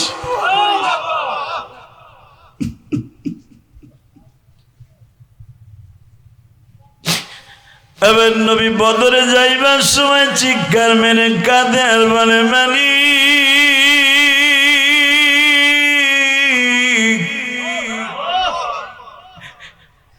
দুনিয়ার কত মা মদিনায় আসার পরে আমি মুহাম্মাদের কাছে কালেমা পড়ল, আমার মাকে কি তুমি কবর থেকে উঠাইতে পারো না? আমার মা যখন মারা যায় তখন তো দুনিয়ায় কোনো নবী ছিল না। আমি মায়ের সামনে, আমার মায়ের সামনে হাজার হাজার মা জান্নাতে যাবে, আমার মা আমি নাকি জাহান্নামে যাবে না জান্নাতে যাবে আমি জানি না, তুমি জানো গো আল্লাহ। আমার মাকে একবার কবর থেকে তুমি স্বপ্নে উঠাইয়া কালেমা পড়াও। বাজান ইখতিলাফ রাবিদের মধ্যে ইখতিলাফ, কেউ বলেন ওইখানেই রাতে আমার নবীরে নবীর সামনে তার মাকে উঠাইয়া কালেমা পড়াইয়া দেয় গো বাবা। আর এক রাওয়ায়াত আসছে বদরের থেকে আসার পরে আমার নবী হাসে, হাসার পরে মা আয়েশা জিজ্ঞাসা করে, প্রাণের নবী আপনার মুখের মধ্যে হাসি কেন? বলে, আয়েশা তুমি ছোট্ট মানুষ বুঝবা না, আজকে রাত্রে আমার মাওলা আমার মাকে স্বপ্নের ভিতরে উঠাইছে, আমার হাতে কালেমা পড়াই আমার মাকে আল্লাহ আবার কবরে দিছে। আমার নবী যদি মার জন্য এত পাগল থাকে, আমার নবী যদি বাবার জন্য এত পাগল থাকে, বাবা এ আমার দাড়ি পাকা বাজা নেই মাজবার মধ্যে কার জানো মা নাই বাবা নাই গো। আমি মা বাবার ওয়াজটা কেন এত বেশি করি জানুনি? কয়েকদিন আগে বাবা তোমরা দেখছো মারে মারতে মারতে মারতে মারতে ঘরের থেকে বাইর করে দিয়েছে। ছেলেটা বাবা ইটালি থাকতো, ঘটনাটা ফেসবুকে দেখছো। বিবি যখন বলছে তোমার মা খারাপ, বলতে দেরি আছে, বিবির প্রেমে পড়িয়া মায়ের থাপড়াইতে থাপড়াইতে ঘরের থেকে বাইর করে দিছে। মা এলাকার চেয়ারম্যানের কাছে গেছে, চেয়ারম্যান বলে তোমার গায়ে কয়টা থাপ্পড় মারছে? ওর চাইতে 10টা থাপ্পড় আমি চেয়ারম্যান মারবো। মা বলছে আমারে থাপড়ায় নাই, আমারে চোখ দিয়ে গরম দিছে। পাশের বাসার চাচি বলে আমার চোখের সামনে থাপড়াইতে থাপড়াইতে কান দিয়ে রক্ত বাইর করে দিয়েছে।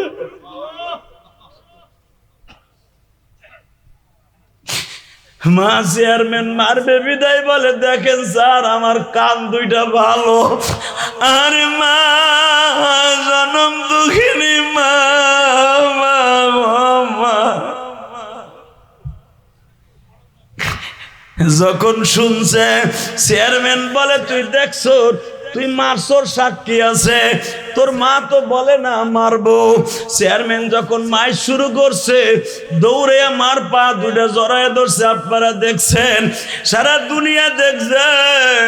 পুলিশের হাতে যখন ওই ইটালি প্রবাসীরে তুলে দিছে, মা দৌড়ে পুলিশের দারোগার পা দুটা জড়ায় ধরে বলে, স্যার আমি আমার জাদুরে মাফ করে দিছি।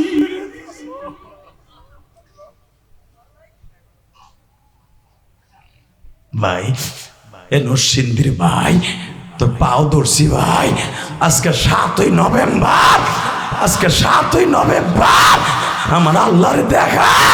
ওই ইটালি প্রবাসী যখন মা যখন দেখলো পুলিশের হাত থেকে ছাড়াই নিয়ে আসছে, মায়ের পা দুটো জড়াই ধরে বলে, মা রে মা, তুই কেন মিথ্যা কথা বললি মা? তখন কি বলে, এখন যুবক ভাই কানবি। মা বলতে যে তুই তো আমার কানে 4-5টা থাবুর দিস, ইয়ার কি ব্যথা বাবা? তুই যখন আমার পেটে ছিলি কত যে লাথি মারছ, ওই লাথির ব্যথা যদি সহ্য করতে পারি, তোর এই থাবুর তো কিছু না বাবা।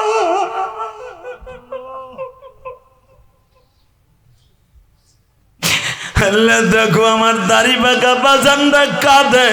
আমার নবীও তো মাকে জাহান্নামের হাত থেকে বাঁচাবার জন্য কাঁদছে। আলিম ওলামা কাঁদে, তালবি আলিমরা কাঁদে। ও তালবি আলিম বাবাজিরা, আমিও তো 12 বছর বয়সে মা হারাইছি। তোমাদের মতো মাদ্রাসায় পড়তাম, আমি গরিবের সন্তান। সব ছাত্র ভাইরা বাড়িতে যাইতো মাদ্রাসা বন্ধ হইলে, আমি মাদ্রাসার বারান্দায় বাবা চাদরটা গায়ে দিয়া খুঁটির সাথে হেলান দিয়ে কাঁদতাম। আমার হাফেজ সাহেব বলতো, বাবা কান্দোস কে? বলতাম, হুজুর আমি কই যাবো, আমার মা তো বাড়িতে নাই। আমার সৎ মা ঘরে, আমার আব্বু বলছে মাদ্রাসা বন্ধ দিল, মাদ্রাসায় থাকবা, বাড়িতে আসবা না। কারণ আমার আব্বা এটা বুঝাইতে চাইছে, তুই আসলে তুই আদর পাবি না, মার কবরে গেছে দাঁড়ায় কাঁদবি।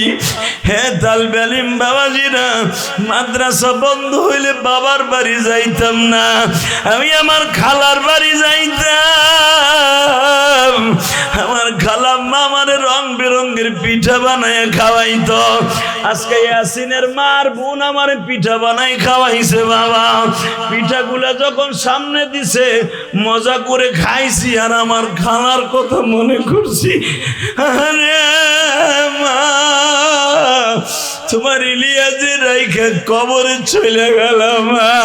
ইলিয়াজের দুঃখ তো কেউ বুঝলো না মা। আল্লাহ তুমি দেখো আমার অনেক বাজান মা হারাইছে।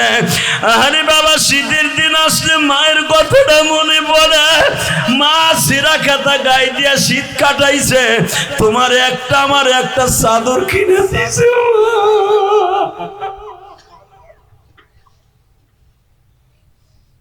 আল্লাহ দেখো আমার দাড়ি বাঁকা বাজানরা কান্দে। আল্লাহ, এর মারা কিন্তু একটা পাতলা 5খানা কাপড় দিয়ে কবরে শুয়ে রয়েছে। ও মা, তুমি কবরে কেমন আছো জানি না মা। আল্লাহ না কইছে রব্বির হামহুমা কামা রব্বায়ানি সগীরা। মার জন্য তুই কান, তোর মারে আমার কোলে উঠাই দে, আমি আল্লাহ তোর মায়েরে দেখে রাখবো। আল্লাহ মারে তোমার কোলে উঠাই দেওয়ার জন্য কান্দতাছে। আমার মা বোনরা কান্দে, আমার বাজানরা কান্দে। আল্লাহ যারা কান্দে ওদের বাবা মায়ের মাফ করে দাও।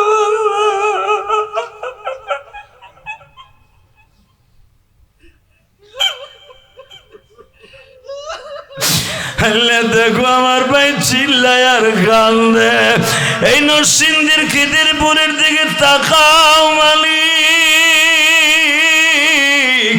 আমার ওই ভাই চিল্লায় আর কান্দে।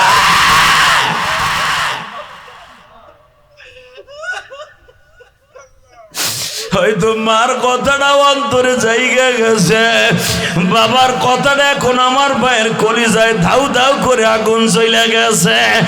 আরে মা হারা বাবারা ভাইরা, আমার এই ভাইয়ের মতো চিল্লাও আর কান্দ। তুমি মালিকরে বুঝাইয়া খাও, আমি আমার মায়ের ব্যথা বুকের মধ্যে চাইবার ধরে রাখতে পারতাছি না। আমার মা আমার স্কুল কলেজে যাওয়ার সময় কত কিছু দিত। আমি মাদ্রাসার থেকে আসলে আমার মা কত আদর করে খাওয়াইতো। আজকে বিবিও তো খাওয়ায়, মার মতো স্বাদ পাই না।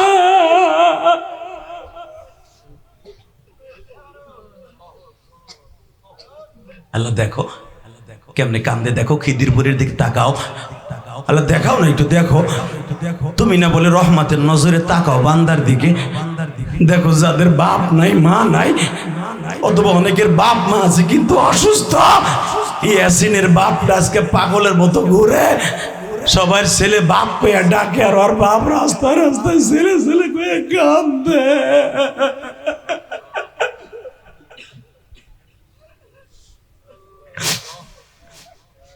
আল্লাহ দেখো কেমনে কান্দে আল্লাহ, দেখো না কেমনে কান্দে আল্লাহ। তুমি না কইছো কানলেই লাভ হয়ে যাবে, তুমি না কইছো বাবার চোখের পানি বলে সন্তানের জন্য নাজাতের উসিলা হয়ে যাবে। আল্লাহ আমি জানি না কোন বাবা তার সন্তান রে ইয়াসিনের বাবার মতো হারাইয়া পাগলের মতো ওয়াজ দিয়ে কান্দে। এই মানুষগুলোর চোখের পানি ফেলায়। ইয়াসিনের মা হয়তো মহিলা প্যান্ডেল অথবা বাসায় বই হজরে কান্তাছে, যায় নামাজে বইয়া, ইয়াসিন রে তোর নামে ওয়াজ দিছি, বাপ তুই আসলে আইসা দেখে যা, হাজার হাজার বাপরা কান্দে তার সন্তানের নাম ধরে কান্দে। মার মতো দারাদি যুবক, মার মতো দারাদি যুবক এই জমিনে নাই। মা বলিয়া ডাক দিলে গো আল্লাহ খুশি হয়, বাবা বলে ডাক দিলে গো আল্লাহ খুশি হয়। বাবাকে বুকে নিয়া কান্দে সেই জনা, আল্লাহ তারে মাফ করিবে কোরআনের ঘোষণা। যোগ ভাই মাঝে মাঝে বাপটারে বুকে নিয়ে কান্দিস, মার হাতে চুমা দিয়া দোয়া নিস। আমি যেহেতু বলে গেলাম তুই হজের মক্কায় যাওয়া লাগবে না, মার চেহারা দিক তাকাইলে হজের সব পাবি। আমি 30টা সেকেন্ড টাইম দিলাম। আমি আমার বাবারে কাবা ঘরের সামনে দাঁড় করে বুকের মধ্যে নিয়ে মাফ চাইছিলাম। এখানে কোন যুবক আসোস, তোর বাপ এই মাঠের মধ্যে আছে। 30টা সেকেন্ড টাইম দিলাম। এই মাঠের মধ্যে একটা দৌড় দিয়ে বাপরে বুকে নিয়ে মাফ চাবি। বাপ বেটা একসাথে দাঁড়ান তো, বাপ বেটা একসাথে দাঁড়ান। এই যুবক, এই যুবক, তোমাদের কাদের বাপ আছে? ওই ছেলেটা দৌড় দিছে, দেখ বাসায় যাইতেছে, দেখ দেখ দৌড়ে বাসায় যাইতেছে, দেখ হয়তো ওর বাপ বাসায়, দেখ কেমনে দৌড়েছে, লুঙ্গিটা খুলে যাইতেছে, দেখ দৌড়ে ওর বাবার কাছে মাপ চাইতে যাইতেছে। তুই দৌড়ে বাবার কাছে মাপ চাই আসবে। এ যুবক, তোর বাপ এই মাঠে নাই খারাপ। এ যুবক, কার কার বাবাই মাঠে আছে দাঁড়াও তো। এ তালবেলিম বাবাজিরা, এ যুবক, তোমার বাবাই মাঠের মধ্যে নাই? কার বাবাই মাঠে আছে দাঁড়াও তো। কার কার বাবাই মাঠের মধ্যে আছে? হুজুর আমার বাপ এই মাঠের মধ্যে আছে, আমি আমার বাবার কাছে মাপ চাবো। দাঁড়াও, কার কার বাবা আছে? যুবক দাঁড়া, তোর বাবাই মাঠের মধ্যে নাই? কি যুবকের বাপ নাই তোকে মাঠে? যুবক, যার যার বাবা আছে দাঁড়াও তো। কার কার বাবাই মাঠের মধ্যে? দুই বাপ বেটা একসাথে ওয়াজ শুনতেছে, দাঁড়া, তোর পাও দূরে ধরছি, দাঁড়া। কার কার বাবাই মাঠের মধ্যে আছে? তুই জান্নাতটা কিনালো, দাঁড়া দাঁড়া ভাই দাঁড়া। আর কার বাবা মাঠে আছে? দাঁড়া। কার কার বাবাই মাঠে আছে? দাঁড়া।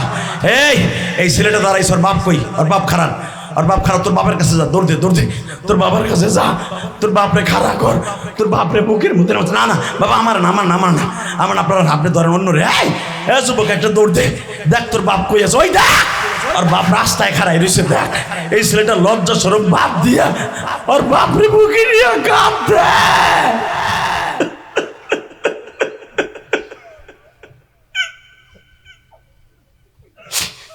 যুবতী বোন, তোমার মা আছে না? ও যুবতী বোন, তোমার মা আছে না? এ যুবতী বোন, তোমার মায়ের জড়াই ধরে কান্দো তো, তোমার শাশুড়ির জড়াই ধরে কান্দো। মারে বলো, মা আয় তোর কাছে মাপ চাইলে বলে আল্লাহ আমারে রাবে আবশ্রী বানাই দিবে। আল্লাহ তাকাও, সবাই কান্দে, তোমার মায়া লাগে না? মার কাছে এইভাবে কানলে তো মাফ করে দিত মা। তোমার কুদরতি পাও ধরে কাঁদছি, আমার ভাইদেরকে মাফ করে দাও। এ যুবক ভাই, এ দাড়ি পাকা বাবা, আপনার সন্তান হয়তো এখানে নাই, ভাই আছে না? বড় ভাই বাবার মতো, বাপটা কবরে, ভাই যখন বাইরে বুকে নিয়ে কান্দে, আমার আল্লাহ দুই ভাইয়ের কান্না দেখে তার বাবা মায়ের কবরে মাফ করে দেয়।